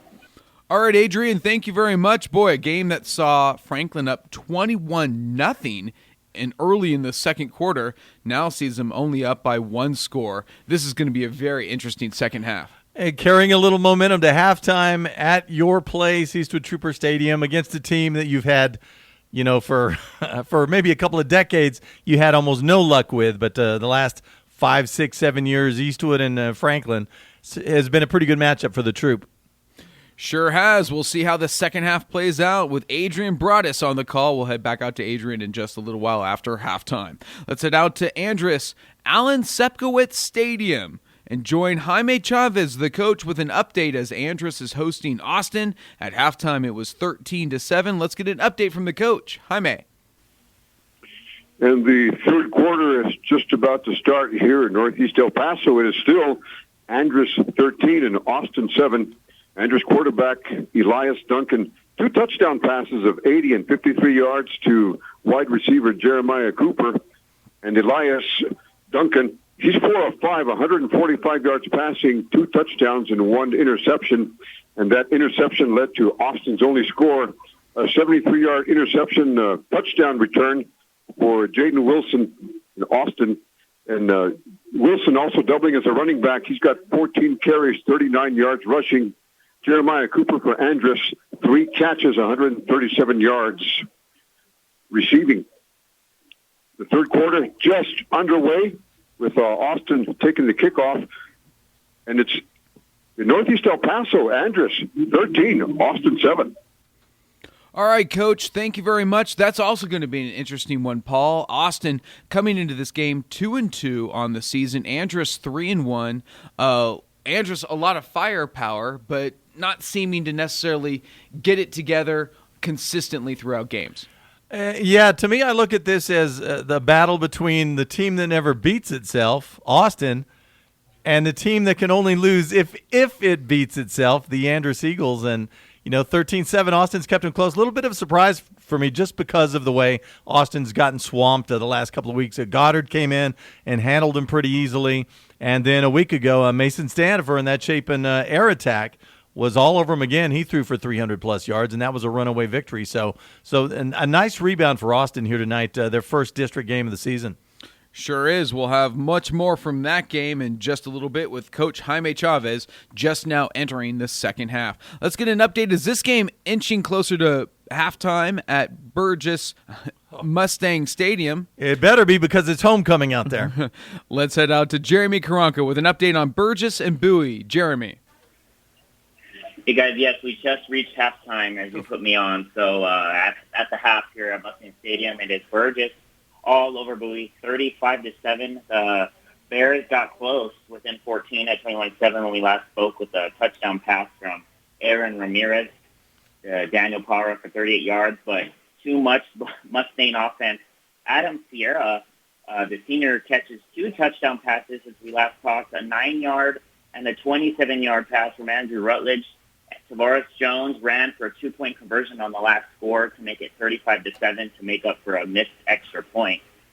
So Andrew Rutledge with 3 touchdown passes and interception for 128 yards. Tavares Jones on the ground with just 6 carries has 123 yards and a touchdown. Ray Campos with a touchdown, and Adam Sierra with 2 for the Mustangs. 290 yards for the Mustangs and just 69 for the Bears here in the first half of play. So halftime, again, homecoming of Burgess. It's 35-7. The Mustangs lead the Bowie Bears.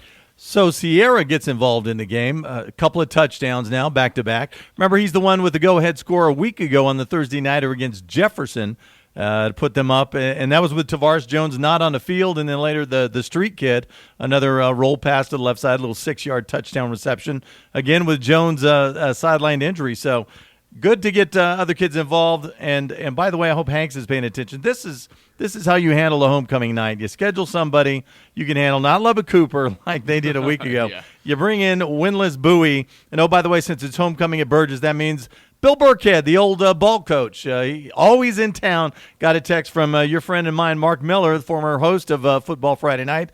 And, of course, they always hang when Billy's in town. Tight friends. Great. Back from their coaching days and even high school days. Oh, good to see you over at Burgess Mustang Stadium. Once again, thank you, Jeremy. Burgess leading Bowie 35-7 at halftime. Let's get an update from Austin's R.E. McKee Stadium. Cathedral and St. Michael's, both teams 4-1 on the season, but this one all St. Michael's at halftime, 20-2. St. Michael's over Cathedral. Let's get an update from Alex Nicholas. Alex. 9:50 and running here in the third quarter, and it's still St. Michael's 20, Cathedral 2. Catch up with some halftime stats. This is a quick-moving game. I have St. Michael's at 208 total yards. Very balanced attack here from St. Michael's. Zachary Martinez completed his last 5 passes of the half. He went into the half 8 of 12 passing, 2 touchdowns, 103 yards. Both of those touchdowns going to Devin Flores, 5 catches, 55 yards, and those 2 touchdowns, as I mentioned. For Cathedral, just 7 first-half first downs, 4 of them coming on their last drive, which ended the half. I have them for 125 total yards. Their star receiver, Ray Hernandez, is getting shut down in this one. Very surprising numbers. 3 catches for 44 yards. This is a Horseman team who's only allowed 43 points this season, so they're flexing their defense. In the second half, I expect them to flex their run game to chew down this clock. 9:37 left in the third quarter. Cathedral trailing St. Michael's 20-2. And Bo, little minor league baseball for anyone who might be interested. Those Chihuahuas, 5-2 up on OKC. The key part, top of the 7th, 2 out, top of the 7th. El Paso leads Oklahoma City 5-2. It had a really fast first 3 innings, and now I think the last 3 innings have taken about 2 hours. So typical. That's right. All right, let's go back now, and thank you very much, Alex. Appreciate that update. Let's go out to Ray Adauto. At the half, it was 21-14 Isleta over El Paso High. Let's go out to Ray with an update. Ray. 5 minutes, 37 seconds left in the halftime performance. It's a homecoming game here at El Paso High, and it still remains the visiting Isleta Indians 21 and the Tigers 14. Isleta came into this ball game 3-2 with all 3 wins on the road. They have won nothing at home for a while. As a matter of fact, the reservation has become almost a ghost town when playing football now for Isleta. It's interesting that this could be their 4th win if they continue to pound the pavement as they have been and make that an all-road trip so far this year. Yeah, El Paso, as you well know, and I know more than most, has been struggling for a number of years to get a win, and they did that last week in super performance against the Irving Rockets in a double overtime. They are 1-3 right now for the season, and they're trying to make this their first homecoming win in several years. And if Coach Ray Aguilar has his way, the guys will come out and play tough ball. We've had 5 scores during this first half, all of them good, solid offensive plays. The defense on both sides has been extraordinarily good. We've got good running, good passing, good blocking, good quarterbacks, very little penalties in the play. We hope that the second half does the same. So as we wind down the clock, it's going to be 4 minutes on the clock left in the halftime here, homecoming at El Paso High. The score remains the visiting Isleta Indians 21, the El Paso High Tigers 14. All right, Ray, thank you very much. Exciting game out there between Isleta and El Paso High. And Bo, speaking of 21, that's how many points San El Rosario has now. just started the third quarter. San Eli and Tornillo. San Eli 21-zip. Both teams winless on the season at 0-5, so San Eli looking like they're cruising to their first victory of the season. Let's head out to Joey Panisi and join Chapin and Clint and get an update. It was 14-7 Chapin at halftime. Let's get an update with Joey from Lions Stadium. Joey, take it away. Yes, from Clint High School with 5:49 left in the third quarter. It's now the Chapin Huskies 21, the Clint Lions 14. This Clint team is scrappier than I've ever seen them. They just will not go away. Starting off the third quarter, Mason Standifer connected on a 46-yard touchdown strike to Anthony Rivera. He took the ball in the shotgun, scrambled over to his left side, and the defense left Anthony Rivera all alone on the right side through the bomb touchdown. Not to be outdone, though, Ismail Ortiz ran it in from 3 yards out for the Clint Lions on the very next possession with 6:50 in the quarter, but it was set up by an off-tackle 55-yard run by Manny Holguin. So right now we've got Chapin on the Clint 45-yard line, threatening to strike again. So with 4:56 left to go in the third quarter, we have the Chapin Huskies 21, the Clint Lions 14. And Bo, this from our game of the week, Eastlake Pebble Hills. Eastlake widens their lead. Marcus Torres, 4-yard touchdown reception from Gael Ochoa. 14-6 now. They lead Pebble Hills. That's a good one. That is a good one. We'll head out to Brandon Cone in just a moment. This game should be at halftime between Hanks and Delvi. Let's head out to J.D. Sursley for an update. J.D. You are correct. We are at halftime. It is 24-0. Nothing has changed. Mr. Cristian Martinez is the MVP so far with 95 yards and a touchdown running.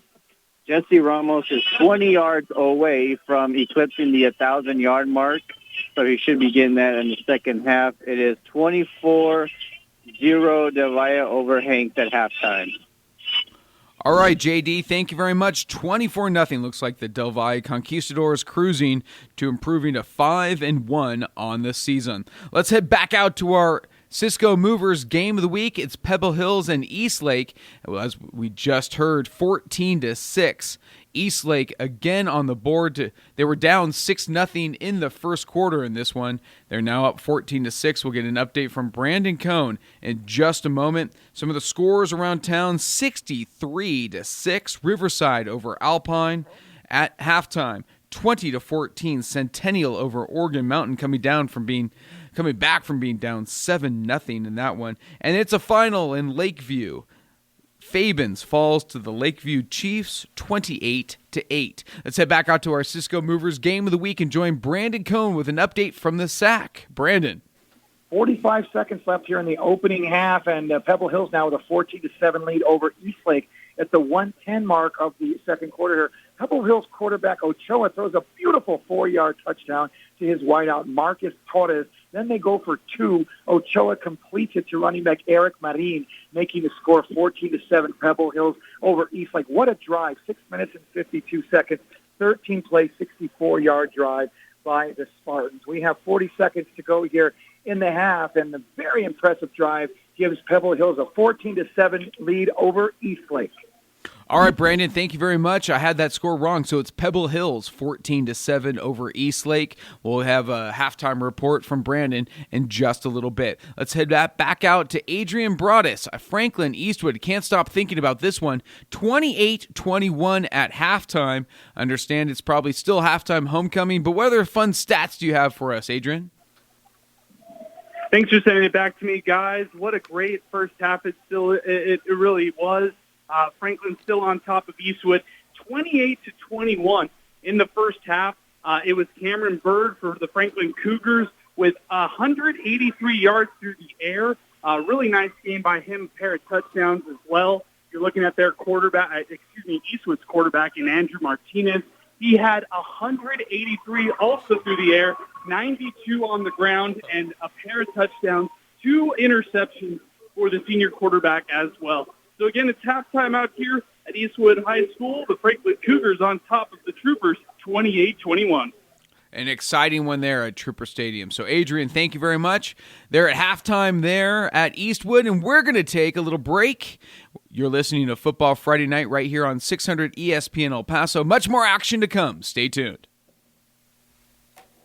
Cisco Movers, the local experts for moving across El Paso. Need to move your college student into their new apartment? How about moving an entire family from point A to point B? Too busy to plan a move on your own? Cisco Movers can take care of everything. Packing, boxing, heavy lifting. Cisco Movers will take care of your prized possessions and ensure they get to your next destination with ease. When it comes to moving, don't stress. Let the top professionals at Cisco Movers handle the job. Get a free quote on your next move today at CiscoMovers.com.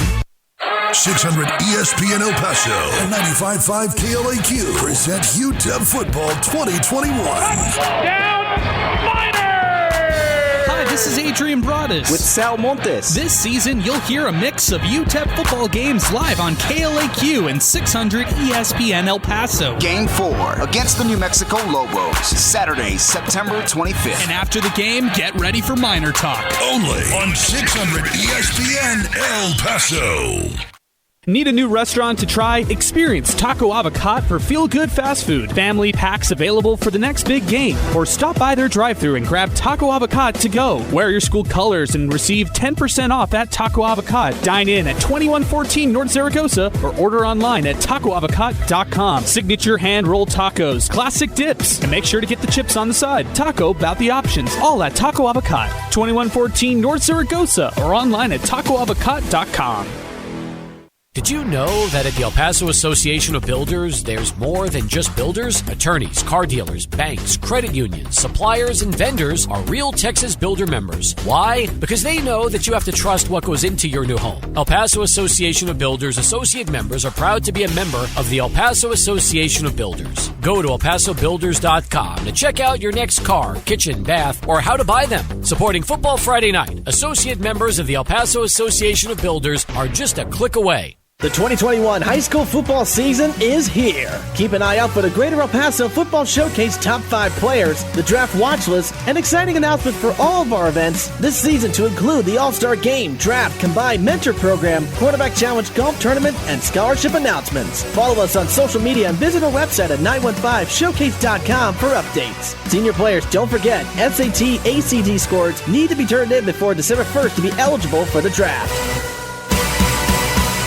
Football Friday Night is back exclusively on 600 ESPN El Paso. Join me, Bo Bagley, along with Paul McKinnon every Friday night as we bring you the best coverage of the city's 1-0. Lovington leads Gadsden 26-0. Alamogordo all over Chaparral in the second half, 41-0. It's Anthony leading Cobre 20-14, and at the half, Centennial leads Oregon Mountain 20-14. Let's head back out to our Cisco Movers game of the week, Eastlake and Pebble Hills, and let's join Brandon Cohn with an update. Brandon. We've just reached a half, and Pebble Hills has a 14-10 lead over Eastlake with 15 seconds to go here in the second half.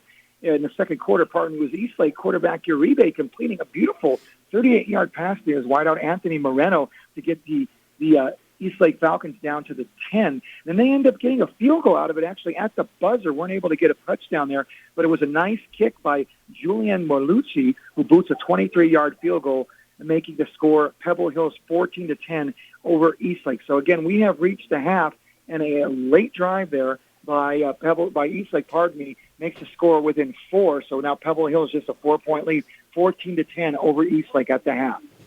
All right, Brandon, thank you very much. What a game there between Pebble Hills and Eastlake in our Cisco Movers game of the week. Other halftime action, we have Franklin leading Eastwood 28-21, Andrus over Austin 13-7, Canutillo over Bel Air at the half 42-6. At halftime, St. Michael's leads Cathedral 20-2, and at halftime, Isleta over El Paso High 21-14. At the half, Burgess, the Mustangs all over the Bowie Bears, 35-7. And at the half, it's Del Valle over Hanks, 24-0.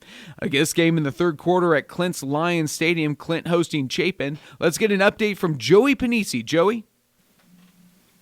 Yes, from Clint High School with 59 seconds left in the third quarter.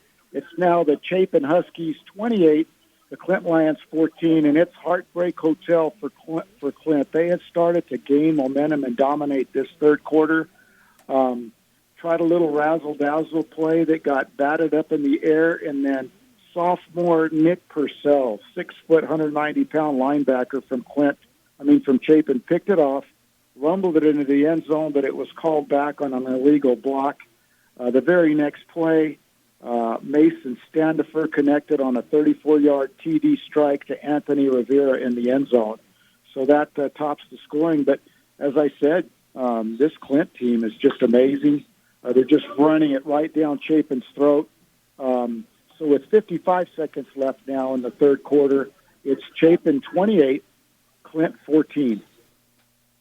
All right, Joey, thank you very much. 28-14, the Chapin Huskies leading the Clint Lions. We have an update from Austin's R.E. McKee Stadium. Let's join Alex Nicholas for an update on St. Michael's and Cathedral. Alex.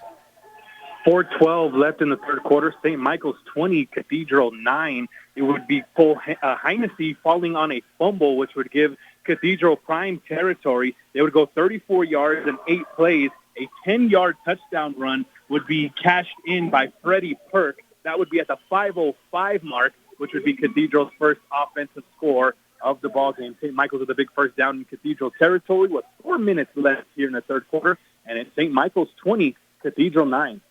And Bo Cole Heineke having a heck of a game on the defense. Cathedral trailing, but he's having a good night. Remember, he's the one that blocked extra points, scooped it up, and took it the other way for a 2-point conversion. Now a fumble recovery that sets up the Perk TD as Cathedral looks to scratch their way back into this one. And, by the way, looking at Chapin Clint, again, what did we talk about earlier? Clint, how do you prepare for the passing game? Chapin, a team that wants to sling the ball around these days. Well, the answer is I don't think you can. Second time, same kid, 45-yard touchdown, 28-14 now as they're doubled up on Clint.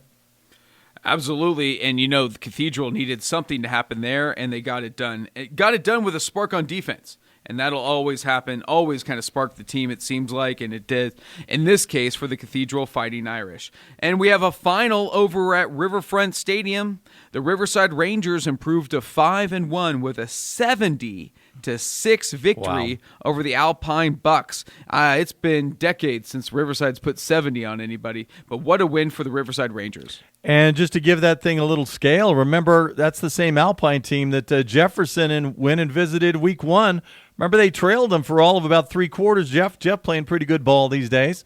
They're going to kick off at 10 o'clock in the morning against Irvin High School. That game postponed tonight if you haven't caught that news flash. But Jeff struggled all they could, and in the fourth quarter came back and went running away. Try to say that. One running away from Alpine, and just from the get-go tonight, Riverside just stomps them. Boy, big win for the Riverside Rangers. Once again, Riverside put 70 on Alpine, 70-6. Riverside victorious over the Alpine Bucks. Other scores today, Montwood topping Coronado earlier this afternoon, 34-0. Fabens falls to Lakeview, 28-8. Those are your finals so far. We're going to take a break and have much more second-half action from all around town. You're listening to Football Friday Night right here on 600 ESPN El Paso. You're listening to Football Friday Night on 600 ESPN El Paso. Let's go back to Bo Bagley and Paul McKinnon. Thank you, and welcome back to Football Friday Night right here on 600 ESPN El Paso. Our player of the game brought to you by the Greater El Paso Football Showcase, and a player of the night could be from the Franklin Eastwood game, because what a barn burner we have at Trooper Stadium. We have more touchdowns. Let's go back to Adrian Broadus for an update on the Troopers and the Cougars. Adrian. 7:25 left here in the third quarter. It's all tied up. 28-28 at Eastwood with an opening 80-yard touchdown drive to kick things off here in the second half. It was capped off by a perfect 11-yard passing touchdown from quarterback Andrew Martinez to wide receiver Evan Macias. The Franklin Cougars, on the other hand, they are driving right now down to the Eastwood 39-yard line. We've got 7 minutes to go here in the third quarter. Franklin 28, Eastwood 28, tie game out here. What an exciting game, Adrian. We're going to go back to you in just a couple minutes, get an update from Trooper Stadium. We got an update from Andrus Allen Sepkowitz Stadium between Andrus and Austin. Let's go to the coach, Jaime Chavez. Coach. 9:34 left in the fourth quarter. It is Andrus 20 and Austin 7. Andrus quarterback Elias Duncan had a 1-yard touchdown run. The extra point was good. And that one capped an 11-play, 66-yard drive that took 4 minutes off the clock in the third quarter. And Cooper, or make that Elias Duncan, he's 8 of 11, 185 yards in the air and 2 touchdown passes to Jeremiah Cooper of 80 and 53 yards. And on the ground, Duncan, he's got nine carries and 40 yards rushing and that 1-yard touchdown run. The only touchdown for Austin, Jaden Wilson, a 73-yard interception return for a touchdown. 9:34 left in the fourth quarter. It's Andrus 20, Austin 7. All right, Coach, thank you very much. Boy, an exciting game at Bel Air's Highlander Stadium. It was 42-6 Canutillo over Bel Air. Canutillo putting a whooping on the Highlanders early on. Let's see if anything's changed in the second half and join Steve Escajeda for an update. Steve. We've had a little bit of a change. We've got less than a minute now to go in the third quarter. It is now Canutillo 49 and Bel Air 6. Canutillo scoring the last time out on a 14-yard touchdown run by backup tailback Tony Ayala. He came into the ball game here in the second half. 7 carries, 74 yards, and that score. Again, for those who did not tune in earlier, this was a 7-6 ball game. The first 3 minutes in, and so the last 42 points have been scored by Canutillo. It looks like L.J. Martin's evening has been done. He was taken out midway through the third quarter. His night will end up with 18 carries, 212 yards, and a couple of touchdowns. That comes out to almost 12 yards per carry tonight. So, and Martin also went over the 1,000-yard mark for the season. Again, we're approaching the end of the third quarter. It's been all Canutillo all night long. Big League Bel Air, 49-6. All right, Steve, thank you very much. Hope your calculator hasn't burned out all through those batteries, adding up all those rushing yardage. But nice job out there. 212 yards for L.J. Martin. Hey, we got a breaking update from Alex Nicholas at Austin's Ari McKee Stadium. Can the Irish really come back down 20-2 at the half? Let's join Alex with an update. Alex. 16 seconds and running left in the third quarter, and it is St. Michael's 20, Cathedral 15. Wow. When you last left me, St. Michael's was driving, but the Cathedral defense would stop them on fourth down, take over at their own 40-yard line. Very next play would be a 59-yard reception. Ray Hernandez would take a screen on the far side to the 1-yard line. After a couple of minus runs, it would be Freddie Perk from 4 yards out. They went for 2. Extra point would be no good. Ensuing kickoff, though, going back the other way, Devin Flores would return it back about 28, 30 yards inside the 30-yard line for St. Michael's. So St. Michael's is actually in the red zone to start the fourth quarter. The third quarter just ended, and St. Michael's with the ball in Cathedral territory. Start of the fourth quarter, it is St. Michael's 20, Cathedral 15. What a game there at Austin's Ari McKee Stadium. Thank you so much. Hey, got an update from Adrian Broadus. It's now 35-28 Franklin over Eastwood. We'll head back out to Trooper Stadium in just a moment. Let's head out to Jones Stadium. Join Isleta and El Paso High and Ray Adauto with an update on the Tigers and the Indians. Ray. 7:17 left in the third period. It is the visiting Isleta Indians 28. The Tigers 14 on the Tiger homecoming night. The last score happened at 7:42 just a few seconds ago on a 7-yard TD run by Damian Contreras, the quarterback for Isleta, on a beautifully run quarterback keeper. The score was good with the PAT good, making it what it is now. The Isleta Indians 28, El Paso High 14. All right, Ray, thank you very much. What a game there. The Isleta Indians, they were down 14-7 early on in that game, but coming back in a vengeance. 3 unanswered touchdowns. Let's head out to Burgess Mustang Stadium. Join Jeremy Karanka with an update on the Burgess Mustangs and the Bowie Bears. Jeremy. Hey, guys, we're actually just getting started to have the second half kickoff. Bowie will kick off to Burgess, and Burgess Mustangs again on top 35-7. Tavares Jones, 123 yards and 1 touchdown tonight. Andrew Rutledge, 3 touchdowns for 128 yards. Rutledge is just 6 yards away from going over 1,000 on the season already. So, again, extended halftime here because of homecoming, but Bowie will start their second-half drive at the 35 of Burgess. So that's where we are right now, 35-7. Again, Burgess leading Bowie the start of the third quarter. All right, thank you very much, Jeremy. It looks to be an exciting second half. We're going to go back to you in just a little bit. We got some breaking news out at Trooper Stadium. Let's head back to Adrian Broadus with an update on an exciting game between Franklin and Eastwood. Adrian. 5:04 to go here in the third quarter. The Franklin Cougars have retaken the lead. 35-28 is the score over the Eastwood Troopers. It was Cameron Bird punching in a 3-yard rushing touchdown. He's had a fabulous night, 19 for 24, 221 through the air. But you want to talk fabulous night? How about senior quarterback Andrew Martinez, who's already leading the Eastwood Troopers past midfield with his ability to throw the football.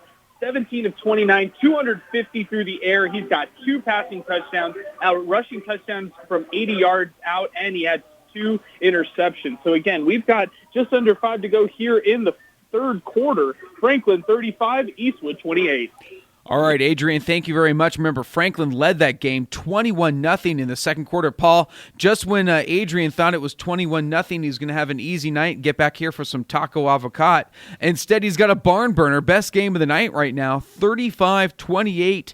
Franklin over Eastwood, a tight game at Trooper Stadium. Yeah, and Andrew Martinez's 80-yard run is what got it started, and then remember Franklin, a kickoff return right back after that. So it's been back and forth, mostly in Eastwood's direction, but now Cougars back out on top. Well, I'll tell you one where it's not back and forth. It's just back or forth, whichever ones the Andrews Eagles are. Jeremiah Cooper, a 54-yard interception return for a score. Now Andrews taking charge of the Austin Panthers. 27-7 now they lead that one about midway through the fourth quarter. Looks like the Eagles are going to get by the Panthers in district play tonight. So Jeremiah Cooper does it there early on. He had an 84-yard touchdown reception in the first. So a big night for Jeremiah Cooper. Two long receptions for scores. Absolutely for the Andrews Eagles. Hey, let's head out to Joey Panisi. This game should be wrapping up in the fourth quarter between Chapin and Clint. Joey, what do you got for us? Yes, with 6:56 to go in the fourth quarter, the score is now Chapin 35, Clint 14.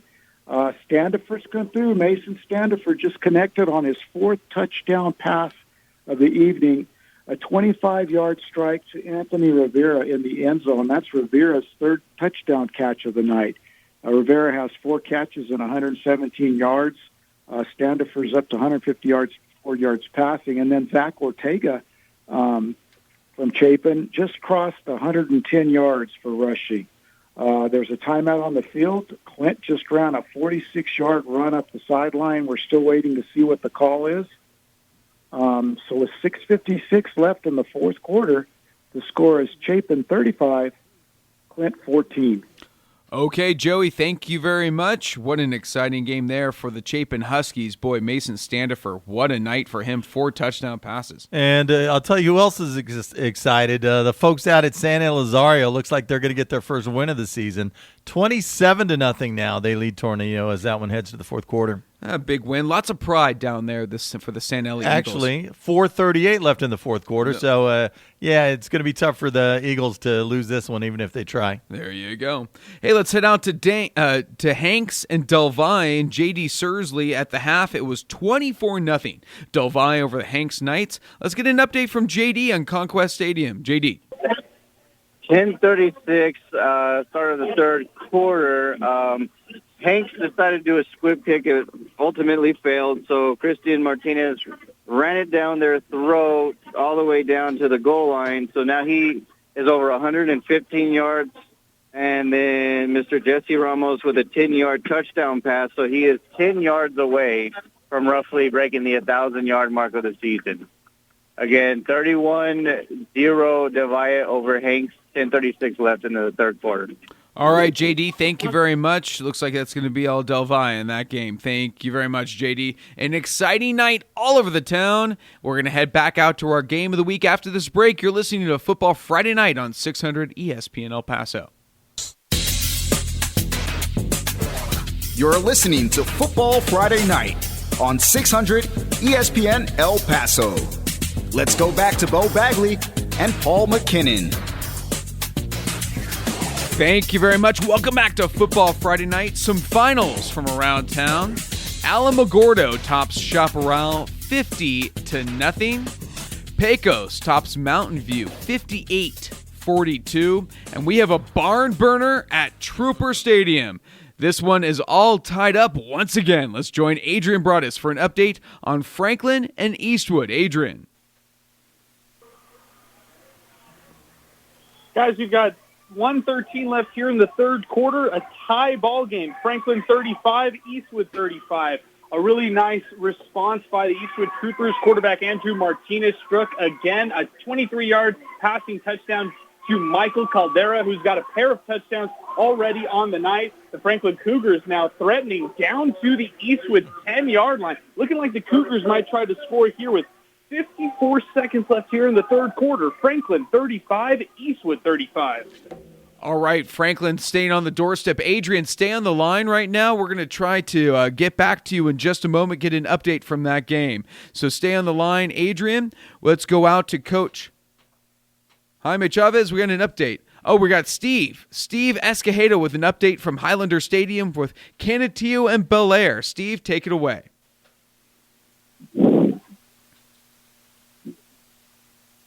I think someone took Steve away. All right, Coach Chavez. Yeah, you look like you. That's Coach Jaime Chavez out at Andrus Eagle Stadium taking on the Austin Panthers. Coach, take it away. What do you got an update for us? Okay, we've got 4:39 left in the fourth quarter, and the extra point is pending. It's now Andrus 34 and Austin 7. Charlie Bass of Andrus, he just picked off an interception. Went 70 yards for the touchdown. The extra point is good. And two more scores for Andrus in this half. Jeremiah Cooper got his second interception of the night. One of those, a 54-yard interception return for a touchdown. And also the other score for Andrus in the third quarter, Elias Duncan, the quarterback, a 1-yard touchdown run. Jeremiah Cooper, along with his 54-yard interception return, 2 touchdown receptions of 80 and 53 yards. He's got 3 catches, 137 yards. And once again, 4:39 left in the fourth quarter at Allen Sepkowitz Stadium on the Andrus High campus. It's Andrus 34 and Austin 7. All right, Coach, thank you very much. Big second half for the Andrus Eagles. Hey, let's go to the second half of Pebble Hills and Eastlake. We have an update from our Cisco Movers Game of the Week. Pebble Hills is at Eastlake at the SAC. Brandon Cohn, the Iceman, with an update. Iceman, take it away. We're about to begin the third quarter here at the SAC. 14-10, it's Pebble Hills over Eastlake. Quarterback Aiel Ochoa for the Spartans, 10 of 17, 93 yards, 2 touchdowns, and interception. Running back Eric Medina had 8 carries for 26 yards. Wideout Jaleel Boost had 1 touchdown, and wideout Marcus Torres had 1 touchdown on 4 receptions for 61 yards. For Eastlake, quarterback Elijah Uribe, who was the QB most of the first half there, was 2 of 7, 41 yards, did have 2 interceptions. Also had 11 carries as a running back in the very beginning, and then mostly as a quarterback, 88 yards, and did have that 123-yard keeper. And then they hit a 23-yard field goal as the half expired. The second half underway here at the SAC, and that's a good one in our Cisco Movers Game of the Week. Pebble Hills 14, Eastlake 10. Okay, Brandon, we're looking forward to that second half there at the SAC for that one. Thank you very much. Let's join Adrian Broadus. We have another update from Trooper Stadium. The Cougars were knocking on the door. Let's see if they knocked it in. Adrian, take it away. 37 seconds left here in the third quarter. The Cougars on top of the Eastwood Troopers, 42-35 on 3rd and goal from the 10-yard line. Cameron Bird struck Bo Sparks again for a 10-yard passing touchdown. Bo Sparks has 2 touchdowns on the day. He has 7 catches for 55 yards. Look at Franco Hernandez, the wideout for the Cougars. He's totaled 6 catches for 106 receiving yards, but Cameron Bird, he's the story, the quarterback for the Cougars, 21 of 28, 237 through the air, 3 passing touchdowns, 4 total on the night. Again, we've got 26 seconds left here in the third quarter. The Cougars on top of the Eastwood Troopers, 42-35. A great one out at Eastwood Trooper Stadium, and one that's starting to approach that out at R.R. Jones. Sled in El Paso now a 28-21 game. Josh Contreras takes the block punt, 28 yards back for the score as El Paso moves within a touchdown. And El Paso, all of a sudden, they like playing those terrific games. Remember the double OT last week against Irvin. They love it. 27-27 going into overtime. 41-35 final. Pedro Chavez, 25-yard touchdown run to win it. They're hoping for more of the same, getting a little taste of that victory, and I think they like it.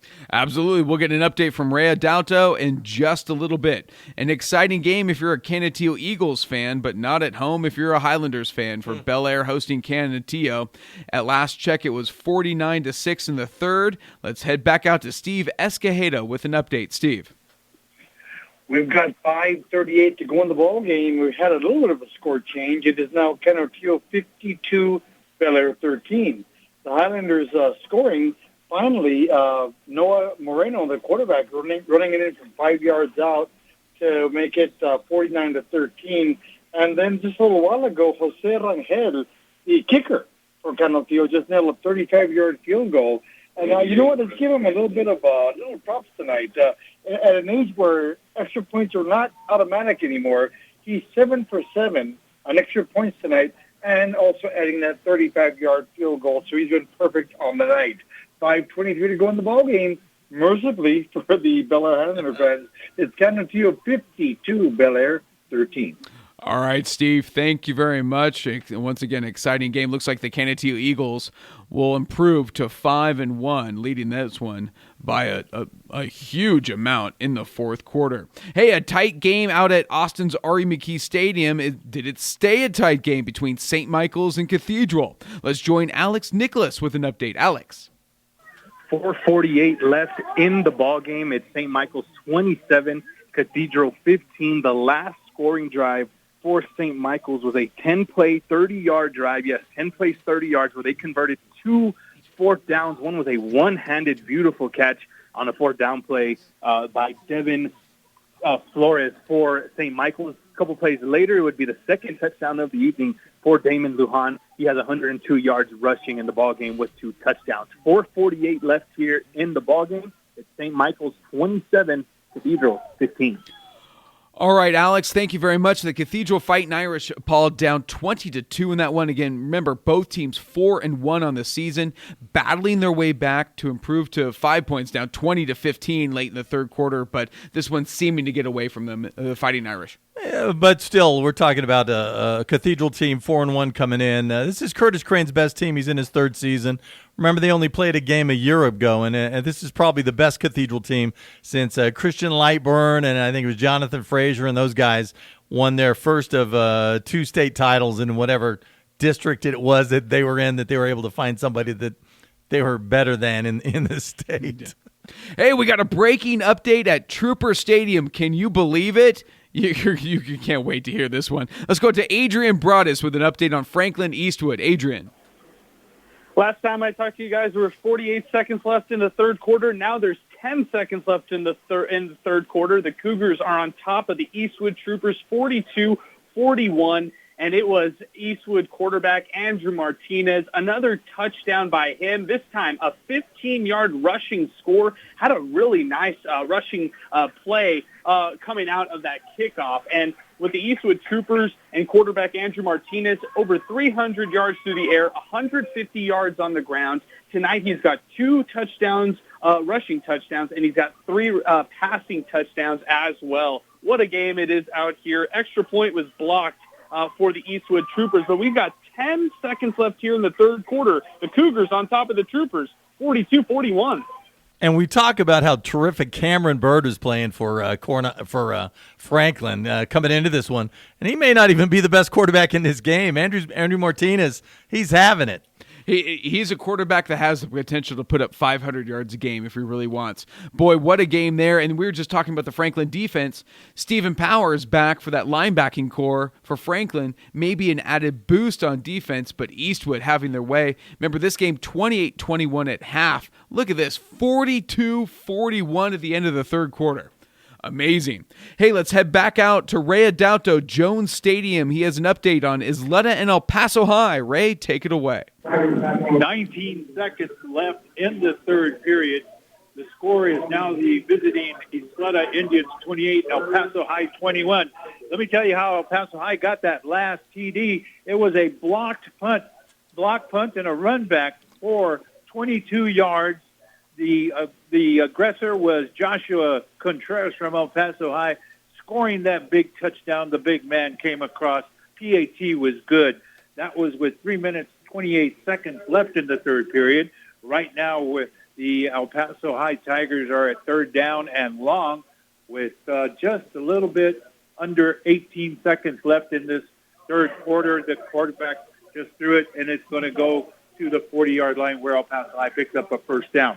It's an exciting game out here. The visiting Isleta Indians 28, the Tigers 21. All right, Ray, thank you very much. What an exciting game there. Let's see if El Paso can come back and maybe force another overtime for the second straight week. Hey, an exciting game between Burgess and Bowie. Well, if you're a Burgess Mustang, let's head out to Jeremy Caranco at Mustang Stadium for an update on the Mustangs and the Bears. Jeremy. 3:32, third quarter. It's Burgess now 48-7 over Bowie. 2 more touchdown passes for Rutledge. He's got 5 tonight. One was Deshaun Street at the 10:28 mark of the third quarter for 48 yards, and the other one was to Ray Campos, his second of the night, for 52 yards. So the Mustangs putting on the offense in the second half. And the only thing that has really gone wrong for the Mustangs is 12 penalties for 130 yards and 4 unnecessary roughness. That's something definitely Andres Valle will address to his team. I'm sorry, not Andres Valle will address. It'll be the head coach, Andrew Rutledge's dad, James Rutledge, will address to his team going forward. So again, 3:20 left to go in the third quarter, and it's all Burgess, 48-7 over Bowie. All right, Jeremy, thank you very much. Yep, looks like it's all Burgess Mustangs as they are likely to improve to 4-2 overall. This one should be winding down over at Clint's Lions Stadium. The Clint Lions hosting the Chapin Huskies, and Joey Panisi on the call. Joey, what's the update there? Yes, with 2 minutes and 23 seconds left in the fourth quarter from Clint High School, it's now the Chapin Huskies 42, the Clint Lions 14. This score is not in any way indicative of the nature of this game. Clint has been in here the whole way, just a couple of bad breaks. Let me just give you the last score. Zach Ortega, workhorse for Chapin, on his 19th carry after 3 consecutive 32-5. Here we got some hot action from Clint. Number 20, who is that, Mike? Number 26 just ran 62 yards for Clint. Another running back. What is Martin Machado with a 62-yard run, Lions touchdown. Like I say, these Lions will not go away. But back to Zach Ortega on his 19th carry, 148 yards. He got Chapin's last score in at 2:50. So right now, as Clint prepares to kick the extra point with 1:47 left in the fourth quarter, it's Chapin 42, Clint 20. 42-20 now. Clint getting back on the board. So, Joey, thank you very much. We got some exciting action out at Trooper Stadium. We'll head there in just a moment. But the Chapin Huskies, we're just talking about Andrew Rutledge having a big game for the Burgess Mustangs, 5 touchdown passes. Mason Standifer, 4 touchdown passes for the Chapin Huskies. And it's what we talked about pregame. Is how's Clint going to be able to match up with the suddenly potent Chapin passing attack? And we figured probably not so much. And I think that's borne itself out, as you said. 4 TD passes for Mason Standifer, who's getting increasingly hot the 3-year start.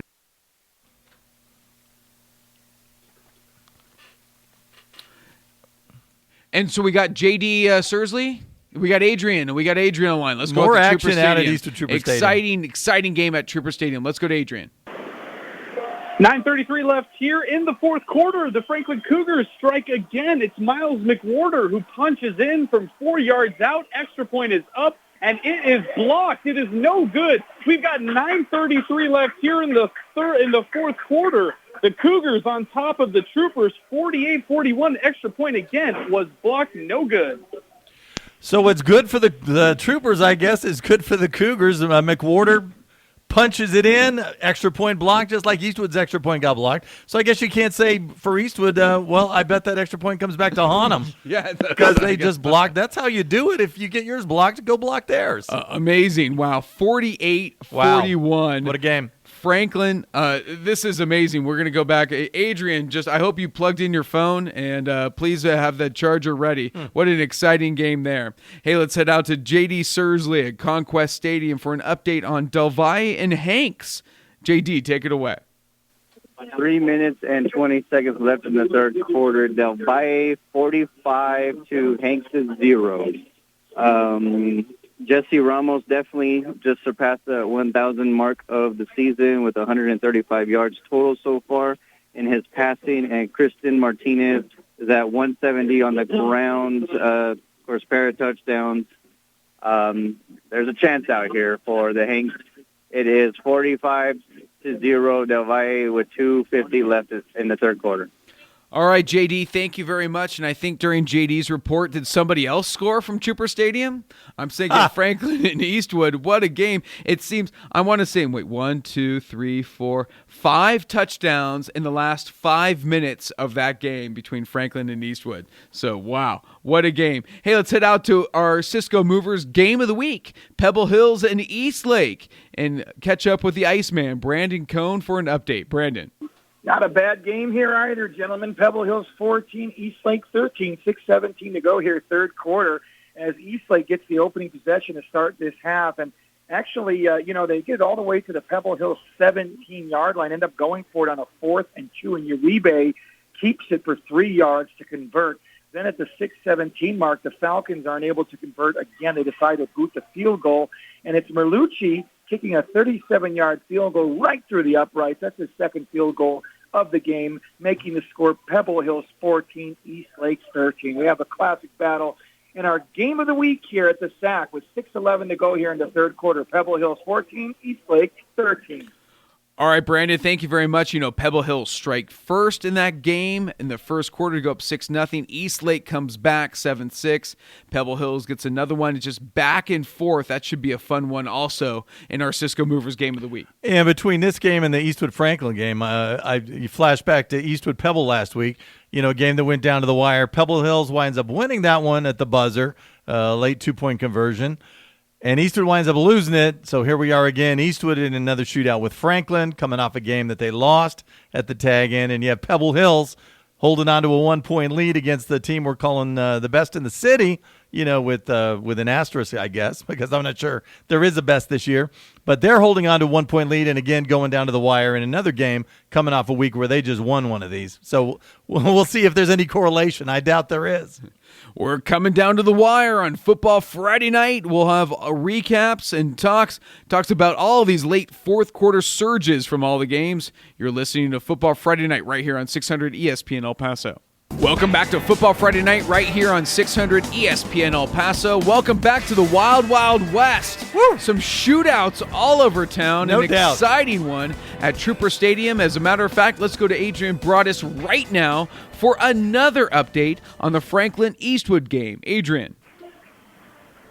Breaking news out here, 5:29 left in the fourth quarter. Quarterback Andrew Martinez with his 6th total touchdown of the night. He punches in a 1-yard rushing touchdown, and the extra point is no good. So we've got 5:29 left here in the game. The Cougars on top of the Eastwood Troopers 48-47. If I could stay with you guys real quick, Andrew Martinez on the night, over 15 carries, over 175 yards on the ground, and through the air tonight, 22 for 35. He's got 3 touchdowns, 2 interceptions, over 320 passing yards today. His favorite target, you gotta call it. It's Curtis Murillo. Over 10. Actually, he's got 10 catches today, 105 receiving yards. And I mentioned Michael Caldera before.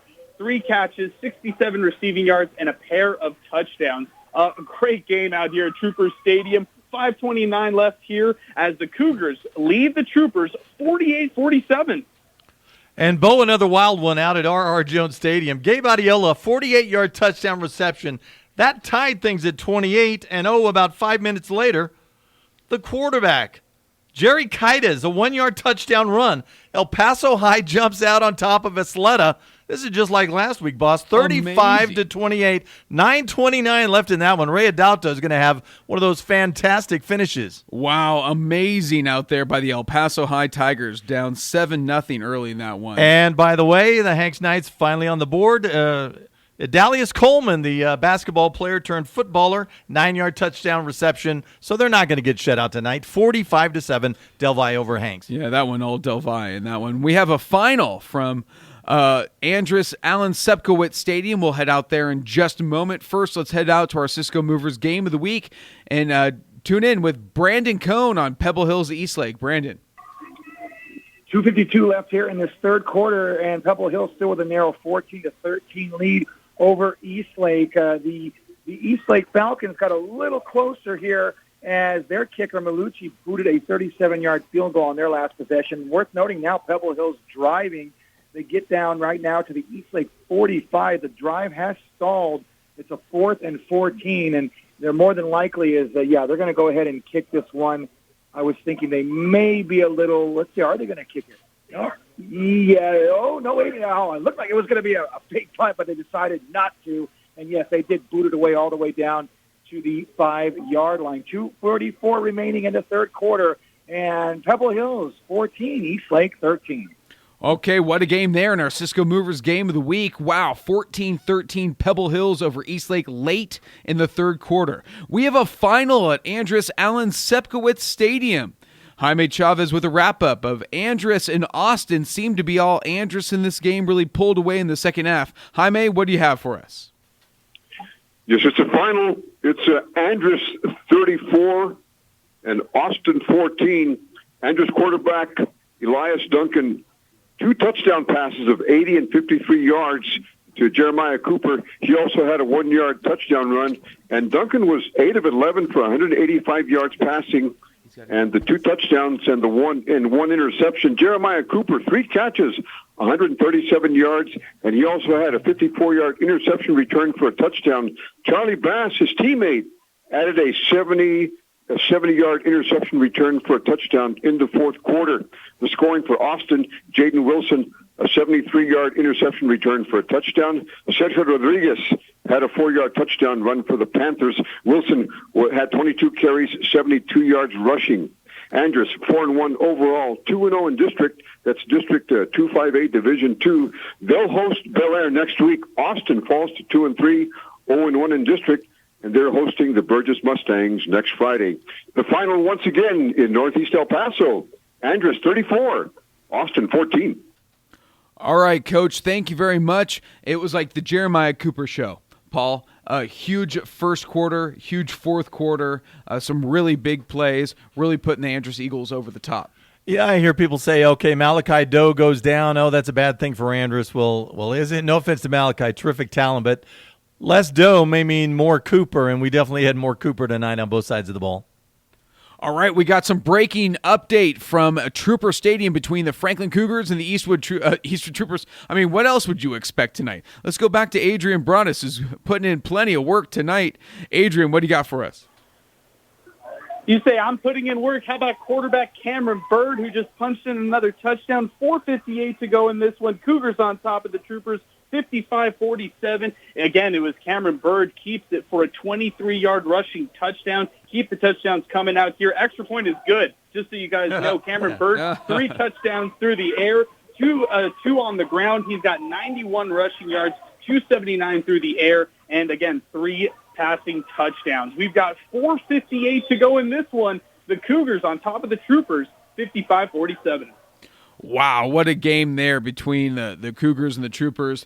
Barn burner there. I'm sure we'll go back to Adrian in about 2 minutes. So what a game there. Let's head out to Steve Escajeda, Canutillo Bel Air. This game was all Canutillo late. Let's see what we have from Highlander Stadium. Steve, take it away.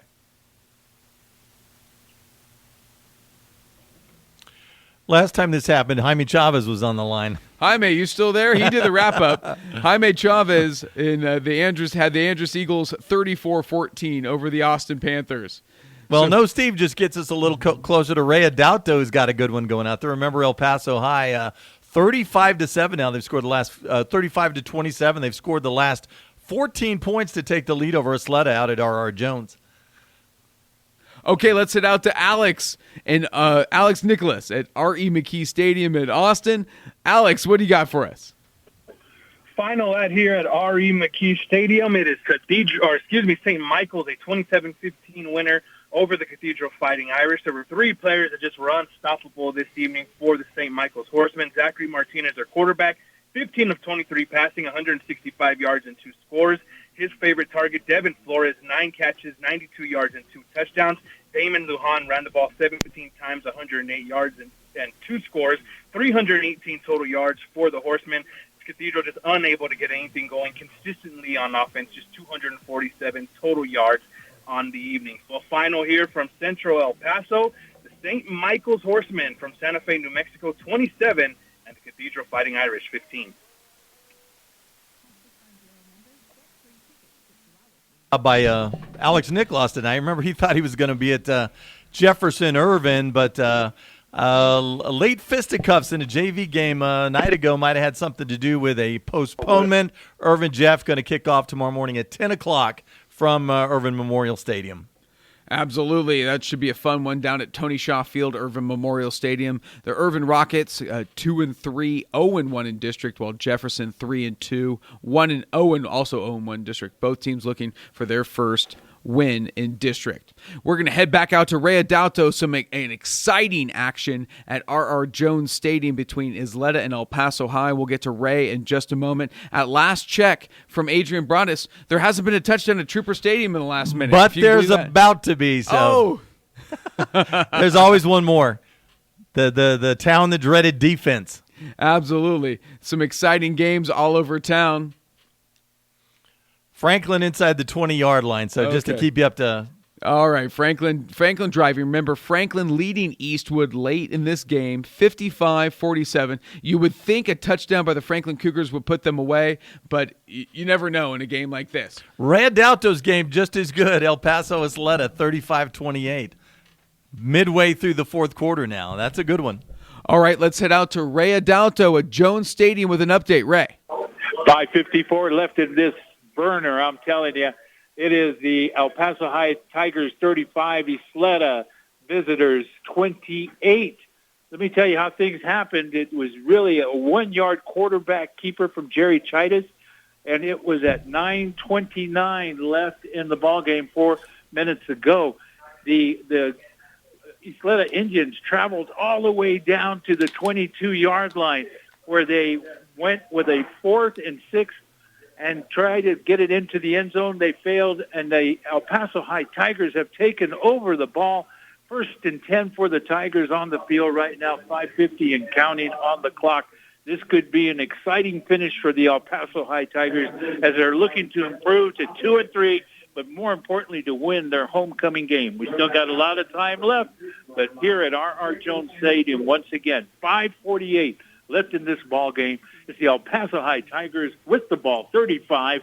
The visiting Isleta Indians, 28.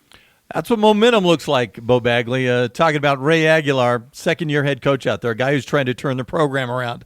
This is how it starts. Absolutely. Isleta up 28-14 in this game. Right. El Paso scored 21 unanswered points in this one. What a game there. Let's head out to Bel Air's Highlander Stadium. Join Steve Escajeda with an update on Canutillo Bel Air. Steve. It's all over here, guys. Canutillo all over the Bel Air Highlanders, 52-20 tonight. Canutillo now 5-1 on the season. They were led by L.J. Martin, great running back, 18 carries, 212 yards, 2 touchdowns on the night. Lorenzo Ariela added 84 yards on the ground, and Tony Ayala, 76 yards and a touchdown. Their quarterback, Devin Granados, only completed 4 passes tonight, but 2 of those went for touchdown, and he also ran for a couple of scores. For the Bel Air Highlanders, who fall to 2-4 on the season, Nick Chavarria came into the ballgame averaging over 172 yards per contest. Tonight was held just at 47 yards on 16 carries. Quarterback Noah Moreno, 21 of 30 in the ballgame, 218 yards, a touchdown pass, and 4 big interceptions, while Adam Gomez caught 5 passes for Bel Air for 122 yards and a touchdown. Canutillo 527 total yards on the night, 449 of those coming on the ground. Bel Air held to 299 total yards. So it's all over tonight here at Bel Air Highlander Stadium. The final score, Canutillo all over Bel Air, 52-20. Steve, thank you very much. Big win for the Canutillo Eagles. Remember, L.J. Martin taken out, I think, early in the third quarter in that one. This was all Canutillo, 5-1. So, Steve, thank you very much. And so we got finals from Jaime, Andrus topping Austin 34-14, from Alex and Cathedral falling to St. Michael's 27-15, and then also from Joey as the Chapin Huskies top the Clint Lions 42-20. Guys, we'll see you at our post-game get-together spot, Union Draft House on Sunland Park, this football season. And for all your sports watching needs, visit the Union Draft House. 3 locations in town: west at Cimarron Plaza, east at Tierra Este, and now off Sunland Park near the Sunland Park Mall. 100 beers on tap. Feast on the food and stay for the big game. Learn more on Facebook and Instagram at the Union Draft House. And this just in, Chihuahua is near an end, so it looks like we're going to be moving over to 600 ESPN El Paso in just a few minutes. But first, let's get an update from one of our the highest scoring game of the night, that's for sure. Franklin and Eastwood. Let's join Adrian Broadus. Adrian, since when we last left you, have there been like 6 more touchdowns? Unfortunately not. 1:39 left here in the game. The Cougars on top of the Troopers 55-47 on 4th down. Eastwood at the Cougar 19-yard line. It was quarterback Andrew Martinez who swung it out to Michael Caldera, and it was incomplete. Pass was dropped. Actually, it was a really nice pressure by that Franklin defense. First off, it was Shea Smith on 2nd down getting a stack that put Eastwood 12 yards back, and then it was Stephen Powers on a run play who stifled them right down the middle. Really good job by the Franklin linebackers in this one. Again, we've got 1:31 left here in this game. The Franklin Cougars trying to run out the clock. They're up 55-47 against the Eastwood Troopers. In a game where offense is all over the place, leave it to Adrian Broadus to find the defensive plays. Shea Smith, the sophomore, the big quarterback sack. And then Stephen Powers, first game back, makes a big stop on defense. And they turn Eastwood over on downs. And as you heard, about 1:20 left in that contest. Franklin probably going to be able to run this thing out. Eastwood trying to stop play with whatever timeouts they have left. We have a breaking update from the Student Activities Complex. Let's head out to Iceman Brandon Cohn with an update on Pebble Hills and Eastlake. Brandon. 9:34 left here in this game. The score is 14-13 Pebble Hills over Eastlake, but Eastlake driving thanks to a beautiful 38-yard pass from Uribe to Isaiah Chavez, gets them all the way down to the Pebble Hills 23-yard line, and now as I speak, it is a 2nd and 8 ball on the 11-yard line. Uribe in the gun, and he is flanked by his wideout, Jeremiah Escamilla. Here's the snap.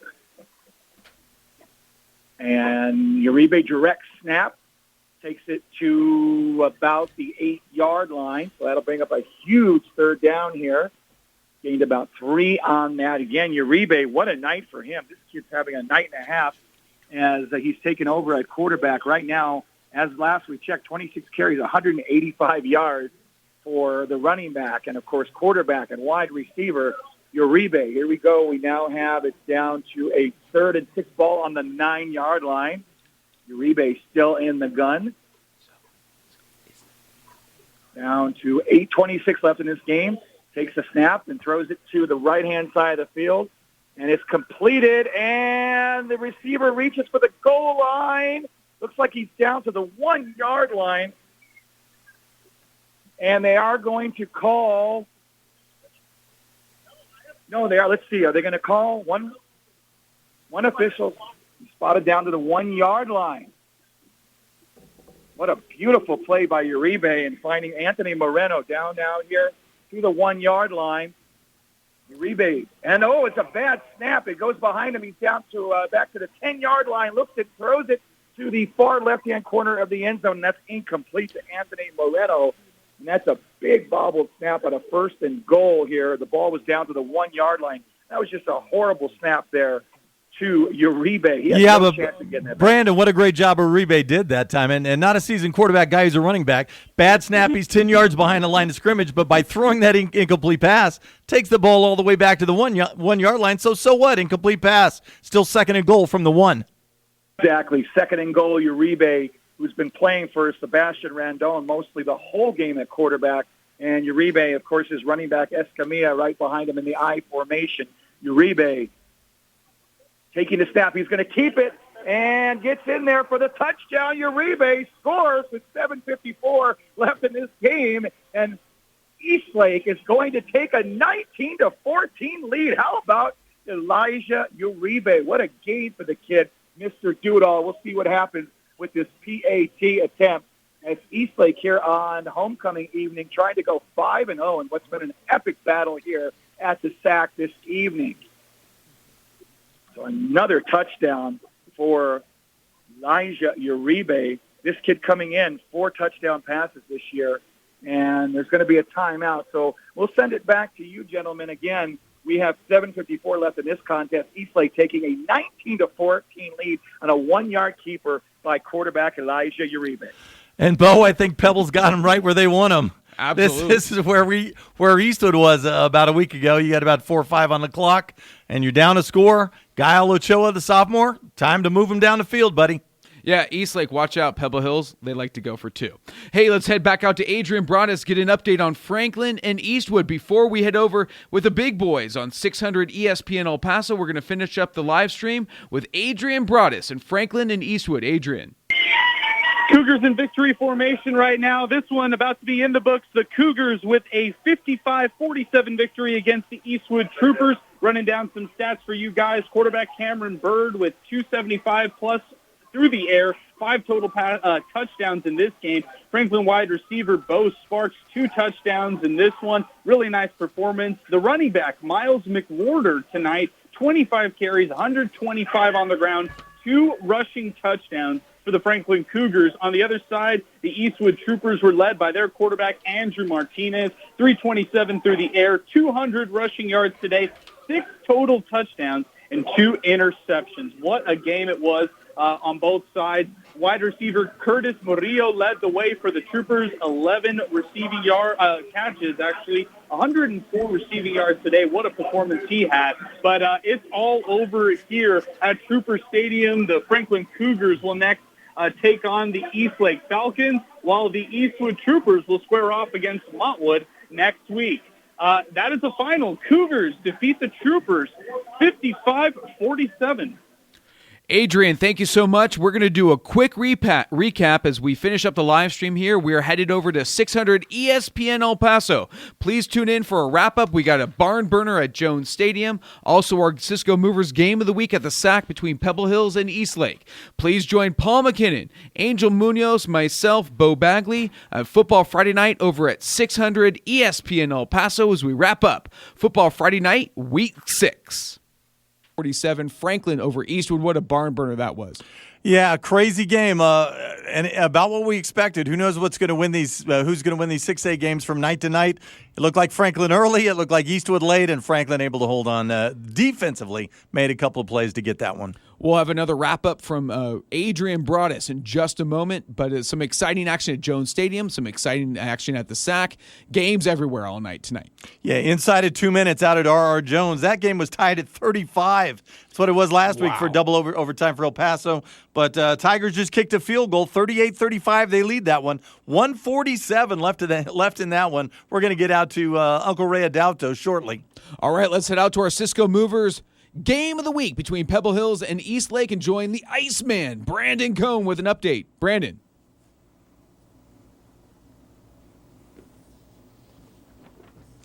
Brandon, a man, a few words, sounds like.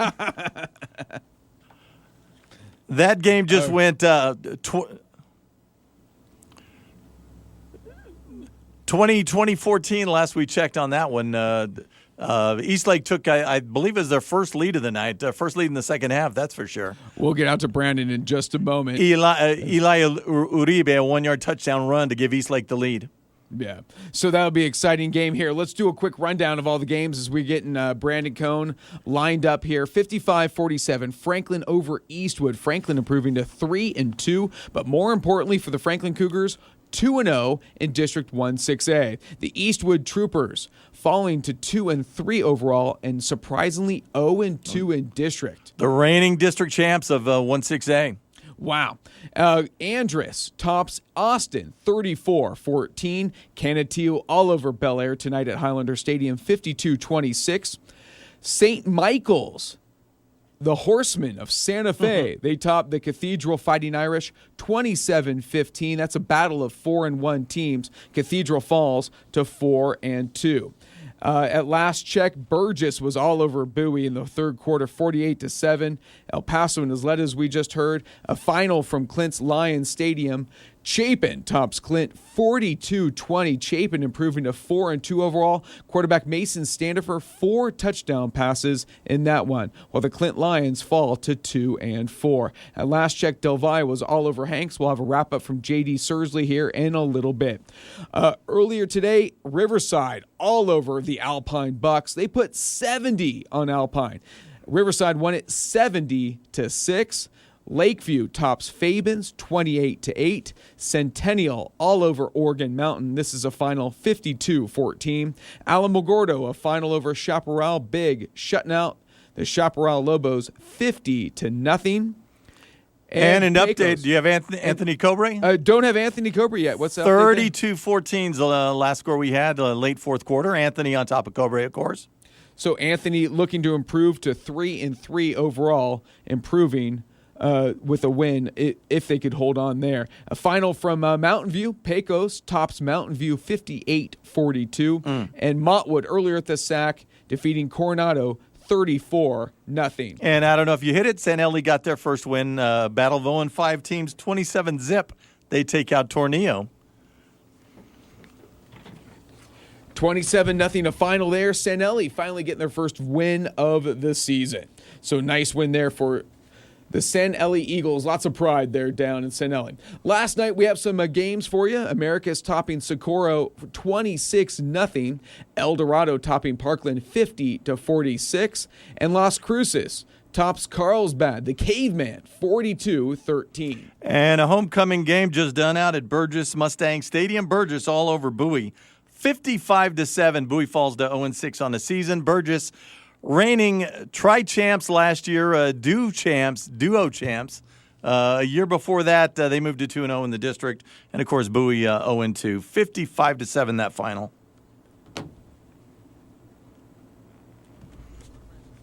All right, now we have the Iceman, Brandon Cone, at our Cisco Movers Game of the Week. Eastlake and Pebble Hills. Brandon, take it away.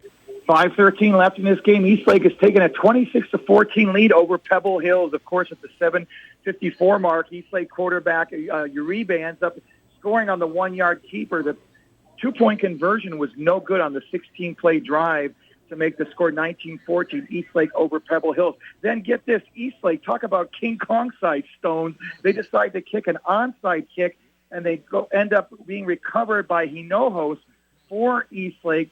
He recovers it at the Spartans' 21-yard line.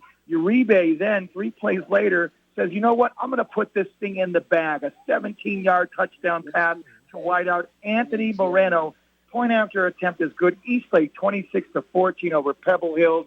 Looks like the Falcons are starting to pull away now. We have 4:50 left in this game and a nearly packed house at the SAC. So 4:45 left in this contest. Eastlake 26-14. And it looks like a fumble by the Spartans. And let's see who recovers it right now.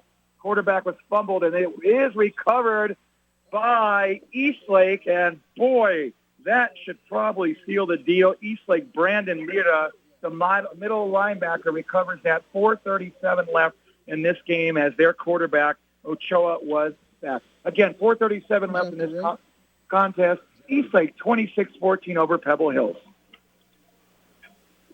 Brandon, thank you very much. An exciting game out there at the SAC and a big fumble recovery for the Eastlake Falcons. Let's head out to Ray Adalto at R.R. Jones Stadium for an update on Isleta and El Paso High. Ray.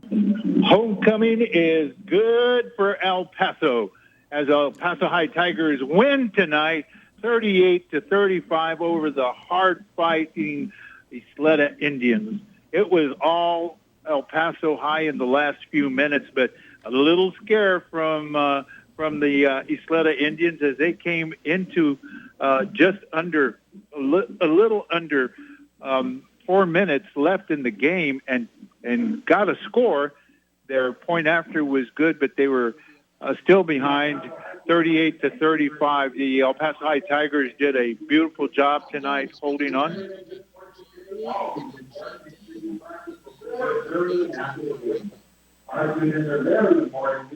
Okay, well, the final score here at R. Jones Stadium is the El Paso High Tigers 38 and the visiting Isleta Indians 35.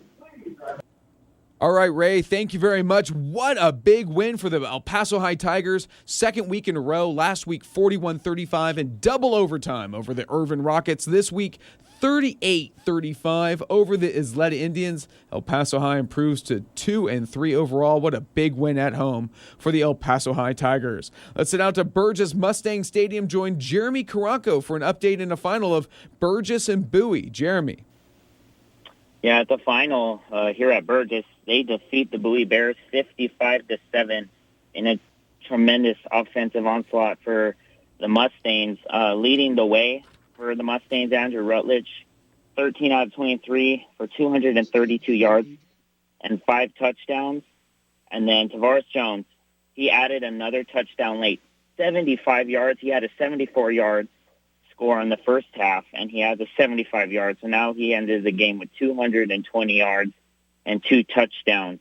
Receiving-wise, all over the place, good night for the Burgess Mustang receiving corps. 1 touchdown for Sean Street, 93 yards. 93 yards for Ray Campos as well for 2 scores, and Adam Sierra, 36 yards and 2 touchdowns. So Burgess, it's a final, 55-7 over Bowie. They'll take on Austin next week, and Bowie will try to snap its now 12-game losing streak at home against Irvin. And a final, again, 55-7 Burgess over Bowie. All right, Jeremy, thank you very much. What a win for the Burgess Mustangs and Tavares Jones. The Tavares Jones Show at Mustang Stadium. Big win for the Burgess Mustangs. Let's head out. It's all over at Conquest Stadium, so let's catch up with J.D. Sursley for a wrap-up on Del Valle and Hanks. J.D. Yeah, Del Valle all over Hanks tonight. Jesse Ramos and Cristian Martinez, they both equally above 150 passing and rushing. Adelius Coleman was probably the only bright spot for Hanks with 2 touchdowns, but other than that, 59-21, Del Valle all over Hanks. Okay, JD, thank you very much. Del Valle improves to 5-1 overall with the win, 59-21. Del Valle over Hanks. Hanks falls to 1-5. The best game of the night so far, at least. We still have Pebble Hills and East Lake at the SAC. But Franklin and Eastwood, let's join Adrian Broadus for a light wrap of this game because, Adrian, it might have been the game of the year. It was a fantastic one out of Trooper Stadium, guys. Franklin defeats Eastwood 55-47. Got to give a lot of credit to Franklin quarterback Cameron Bird. Over 275 through the air tonight, 5 total touchdowns. You also had today wide receiver Bo Sparks chip in with a pair of touchdowns, which is really nice tonight.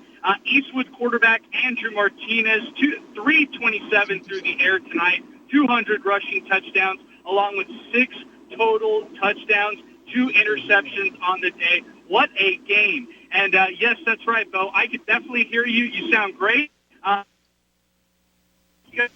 Tonight, again, 55, Eastwood 47. All right, Adrian, thank you very much. Yeah, this is my first time in this booth. As you can tell, this is kind of exciting, but yeah, I don't know what all these buttons mean. Yeah, that one means mute. Mute's the one you need to know. I got about 10 different buttons here. Yeah, I guess it would have been good to go over a quick overview of how to work the board before I sat down. But what a win between Franklin and Eastwood. 55-47, Franklin victorious. Wow, what a win. All right, let's head back out to Brandon Cohn at the SAC for what an exciting game in our Cisco Movers Game of the Week between Pebble Hills and Eastlake. Brandon, what do you got from us at the SAC? 3 minutes left here in this game, and Eastlake has officially pulled away 33-14 over Pebble Hills at the 3:57 mark here of the fourth. Eastlake's Uribe hands it off to wide receiver Adrian Lopez, who ends up scoring on the 14-yard jet sweep, making the score Eastlake 33-14 over Pebble Hills. Pebble Hills then fumbled on the ensuing kickoff. That's 2 consecutive fumbles for the Spartans, pretty much put a fork in them. They are done with turnovers in this fourth quarter. That has given them, taken away any opportunity they had to come back in this one. So we have just under 3 minutes to go in this contest. All Eastlake, they've pulled away 33-14. They will move to 5-0 over Pebble Hills. All right, Brandon, thank you very much. We'll come back to you for a wrap-up here, as looks like Eastlake really strong in the second half. Remember, Pebble Hills led that game 14-10 at halftime, but Eastlake shutting out the Spartans in the second half. That was big because the Eastwood Troopers could not do that last week. Eastwood topped Pebble Hills.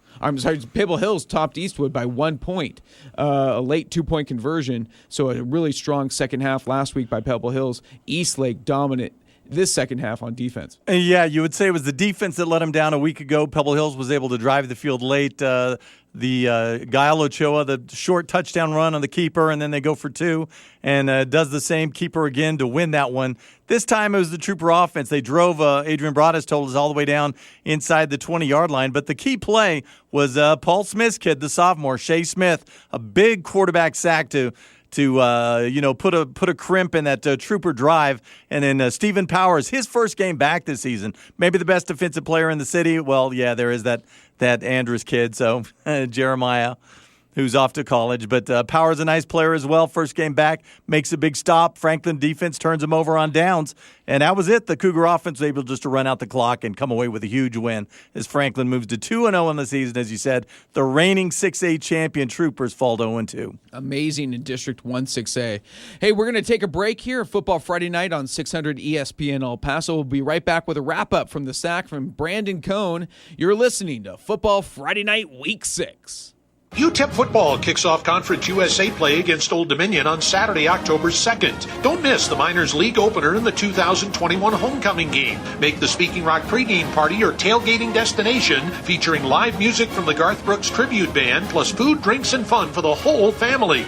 The Speaking Rock pregame party begins at 4 and the Miners battle the Monarchs at 7, sponsored by GECU. Call 747-UTEP or visit utepminers.com for tickets. Get yours now. The 2021 high school football season is here. Keep an eye out for the Greater El Paso Football Showcase Top 5 players, the draft watch list, and exciting announcements for all of our events this season to include the All-Star Game, Draft, Combined Mentor Program, Quarterback Challenge Golf Tournament, and scholarship announcements. Follow us on social media and visit our website at 915showcase.com for updates. Senior players, don't forget, SAT, ACT scores need to be turned in before December 1st to be eligible for the draft. As you prepare to touch down in Dallas, you realize you've won the Dallas Cowboys Touchdown Flyaway. It's all by Prescott, man, all alone to the goal line. KLAQ presents free trips to every Dallas Cowboys home game. You could be flying away to Dallas with round-trip airfare for 2, game tickets, hotel, plus $100 spending money. The Dallas Cowboys Touchdown Flyaways. Register now at all 5 Comforts locations. All 3 Yes We Do Family Hair Centers. Legacy Wellness CBD on Red Road. All 7 Oscar Arrieta All-State Agency locations. Tortuga Sports Lounge on Shadow Mountain. Chase the Taste. Northeast on Gateway South. And west. North Desert at Mesa. Upper Valley Urgent Care Center. Next to Adventure Zone. Taco Level Cots on Zaragoza. Burger Bros. 9300 Acer. Off Flank Count and I-10. And Border City Ale House. 1506 Lee Trevino. Prescott. He runs to the pylon. He runs it in. Touchdown. Sign up before October 21st to see the Cowboys host the Denver Broncos. Sunday, November 7th. Celebrate with Miller Lite. The only beer of the Dallas Cowboys. Full details at KLAQ.com. Longhorn Distributing is where the pros shop for their cleaning and detail supplies and cleaning equipment for over 27 years. Howdy, Lauren Hodges, owner of Longhorn Distributing, inviting you to our store at 5516 East Paisano, just 2 blocks south of I-10 to see the wide variety of products on display. Most of our chemicals are concentrated, so you can adjust to your need and make the product and your money go farther. Check out our Hotzi pressure washers as well and other cleaning equipment, all on display at Longhorn Distributing in the middle of El Paso. Experience unique flavors at Taco Avocado. First, start with a signature hand-rolled taco. Choose between chicken, pork, ground beef, Southwest chicken, or brisket tacos. Plus, vegan tacos are available. Potato, avocado, or bean tacos. Then choose your chips. Sweet potato, regular potato chips, or tostadas. Finally, choose a signature dip. Homemade queso, fresh guac, creamy buffalo, or sour cream. Taco Bell the options. All at Taco Avocado. 2114 North Zaragoza. Taco Avocado. Eat good for you fast food. No gluten and no sugar. Order online. TacoAvocado.com.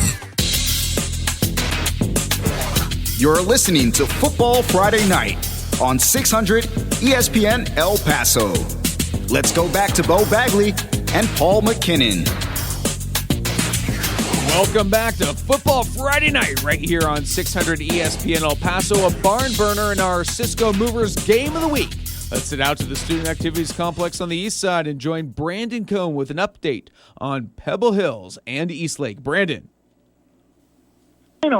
It's a final. Eastlake wins this one 33-14 over Pebble Hills to improve to 5-0 on the season. So congratulations to the Eastlake Falcons, and they really just pull away here in the second half. I can give you some stats here really quickly, and I'll tell you what a game for Elijah Uribe, who spent the majority of this one as the quarterback. But, of course, he's such a great running QB that he just dominated. 5 of 13 through the air, 112 yards, 1 touchdown. Also 33 carries. Get this, 224 yards, 2 touchdowns on the ground. And their wideout, Anthony Moreno, 2 receptions, 56 yards, 1 touchdown as well. Isaiah Chavez had 2 receptions for 38 yards. On the other side now, and I might add that Eastlake, of course, 5-0 on the season. The next week, what a game at Franklin. That is on the 8th of October.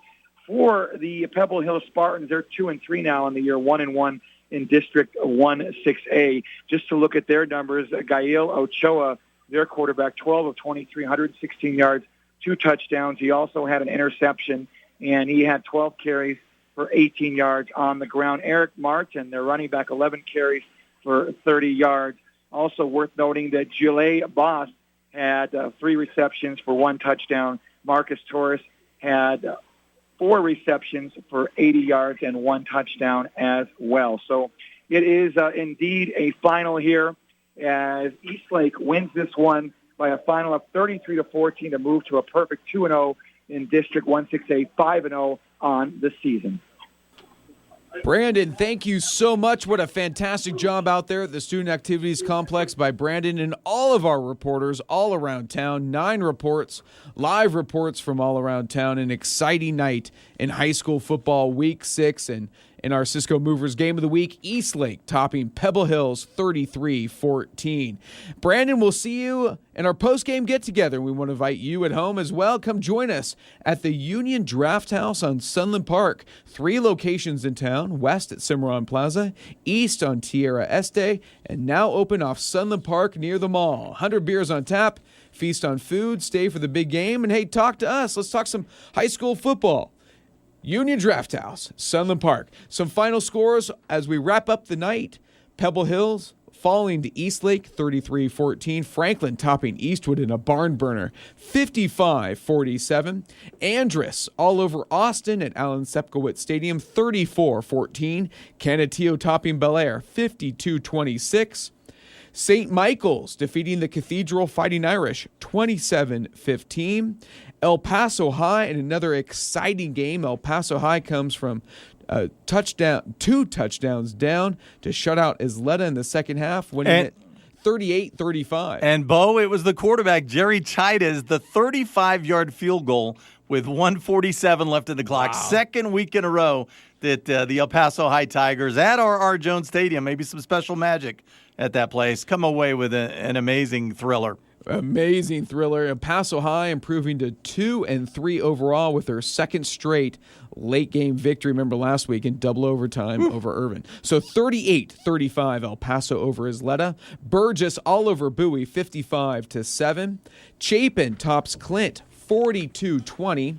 Del Valle all over Hanks, 59-21. Earlier today, Montwood topping Coronado 34-0. Riverside put 70 on Alpine, winning 70-6.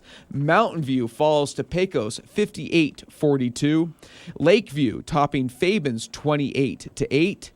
Gadsden and Lovington all over Gadsden, 52-0. San Eli gets their first victory of the season. San Elizario tops Tornillo, 27-0. Up in Las Cruces, Centennial all over Oregon Mountain, 52-14. Alamogordo tops Chaparral, 50-0. And Anthony gets a win over the Cobra Indians. Anthony improves to 3-3 with a 32-14 victory over Cobra. Paul. Out-of-town scoreboard.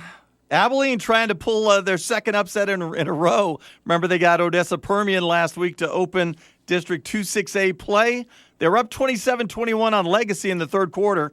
Oh, by the way, for our new radio audience, Midland Legacy, formerly known as Midland Lee High School. You can't have a high school named after Robert E. Lee these days, even in Midland, Texas. So Midland Legacy, they find a way to come back and beat Abilene 42-33. Legacy moves to 4-1 on the season. That's their first district game. They go to 1-0. Abilene 3-3, 1-1. Elsewhere, Permian rebounds from that embarrassment. Their homecoming night, embarrassed by Abilene a week ago. 17-14, they hold off Friendship. Friendship falls to 4-2, 1-1 in the district. Permian now also 4-2, 1-1 in that district. Odessa all over San Angelo Central. Odessa up and down, but when they are good, just like the girl with the curl, they are very good. Very good tonight. 41-14, they take care of Central. Both teams were 2-3, 0-1 coming in, so you can do the math. In Super 5A, Tascosa is a beast this year. They moved to 5-1 in a Thursday nighter. Lubbock's nothing, but wow, they treated them like nothing. 82-0. Tascosa throws the 8 number on Lubbock High School. Elsewhere, Amarillo beats Monterey 24-7. That also a Thursday nighter. So Amarillo all over Lubbock, out in that area. Amarillo moves to 2-0, 5-1 on the season. Monterey 3-2, 1-1. Last score we had, Lubbock Coronado up on Paladuro, 21-8. And of course, you mentioned this is an out-of-town score from San Angelo. San Angelo Lakeview held off Fabens. The score I have is 28-8. So not a pleasant trip for the Wildcats. Thought they had a chance at that one. Barely lost to La Mesa a week ago, 13-12. La Mesa opened the season by handling San Angelo Lakeview in San Angelo, 24-20. But not to be for the Fabens Wildcats. Bad trip all around. Yeah, tough trip for Fabens. That's correct. A final 28-8. Fabens falls to 1-5 overall, and they'll have to regroup because they have the Cotton Valley Classic next week. Clint and Fabens, the Wildcats, will host their longtime rivals, the Clint Lions. That should be a fun one. We're going to talk more about next week as we take a quick break here on Football Friday Night, and then when we come back, we'll take a look at next week's scores and wrap everything up. Thank you for tuning in to Football Friday Night. We'll be right back.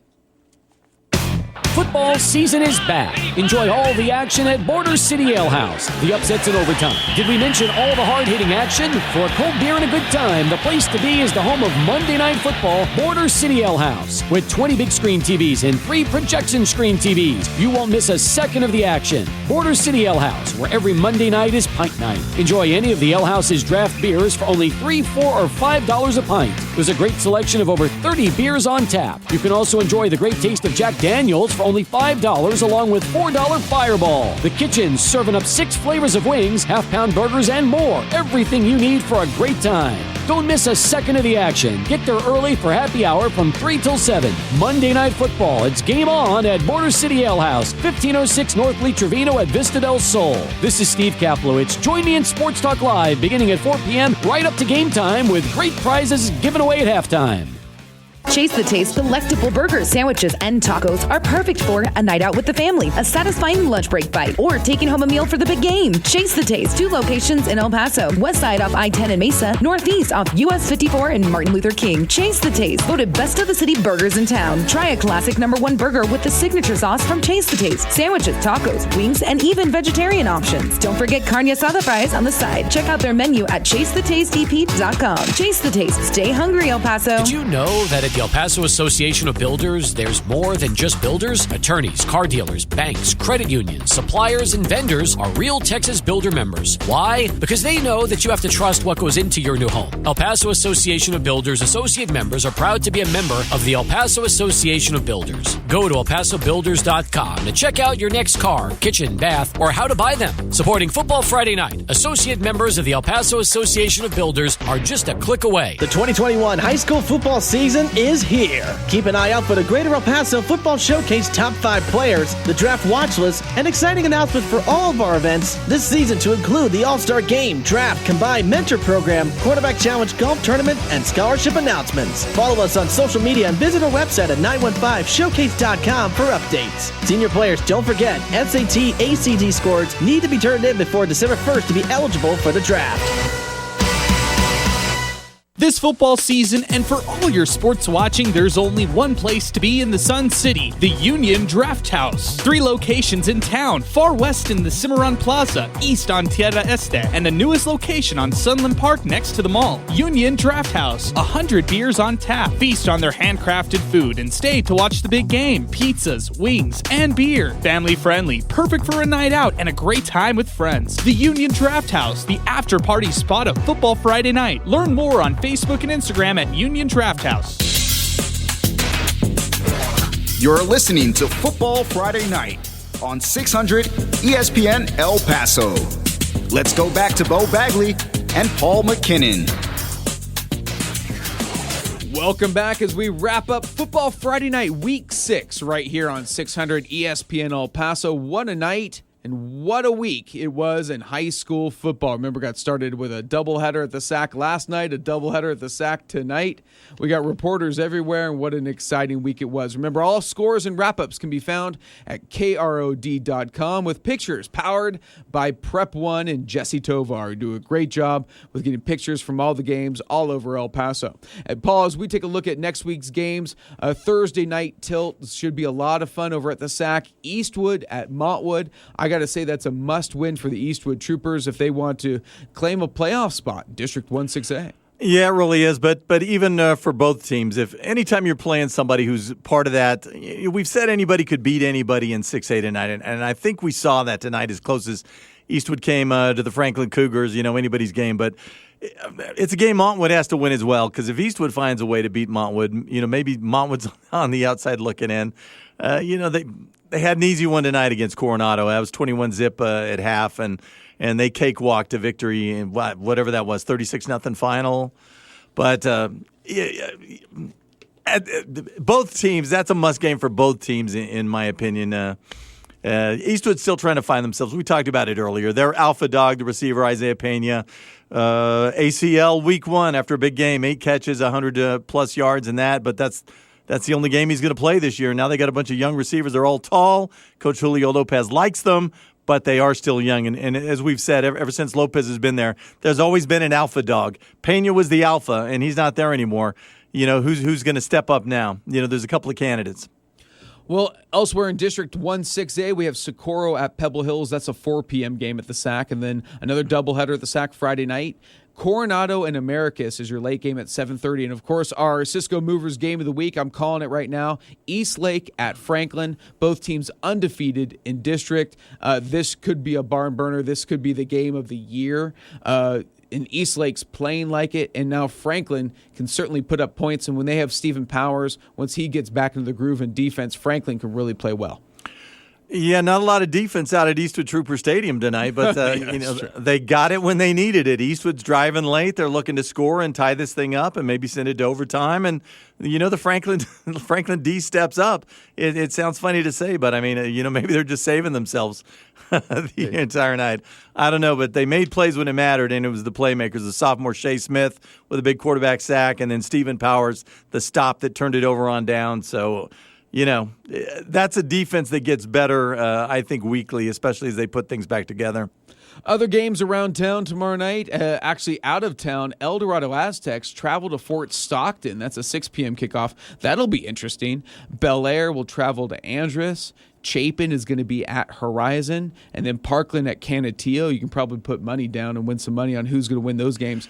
But it's going to be interesting tomorrow. Remember, 10 a.m., Irvin is going to host Jefferson. Yeah, I'll be there for that. If Jefferson can win that one, guess who Jefferson hosts next week? The El Paso High Tigers. Those late-night Tigers that love to play those late, close games, and they're pulling out some victories. See, this is what we're talking about. These are big games. Irvin coming into the district schedule, looked like Irvin and Jeff might be fighting things out for that fourth and final playoff spot. Yeah, you got Burgess and Andrews for sure. Normally you have Austin. They gave Andrews a good run tonight, but Jefferson is playing well for anybody who hasn't been paying attention. 3-2 going into tomorrow morning's contest. Irvin's been struggling. Remember, Irvin was part of that tri-championship last year. They played some teams they could beat, and all of a sudden they said, no more games because of COVID. So, at 3-0, that got them a title. Well, they could start 0-2 if Jeff puts it to them tomorrow. So talk about must games. That's a must game for Irvin. But these 2 next weeks, as you said, Jeff Irvin tomorrow and then Jeff El Paso High a week from now. Those are playoff games. If you want to be a playoff team, you got to win those games. They're big. Absolutely. Well said. Other games around the area, Del Valle traveling to my old stomping grounds of El Centro, California. Will take on Central Union, the Spartans.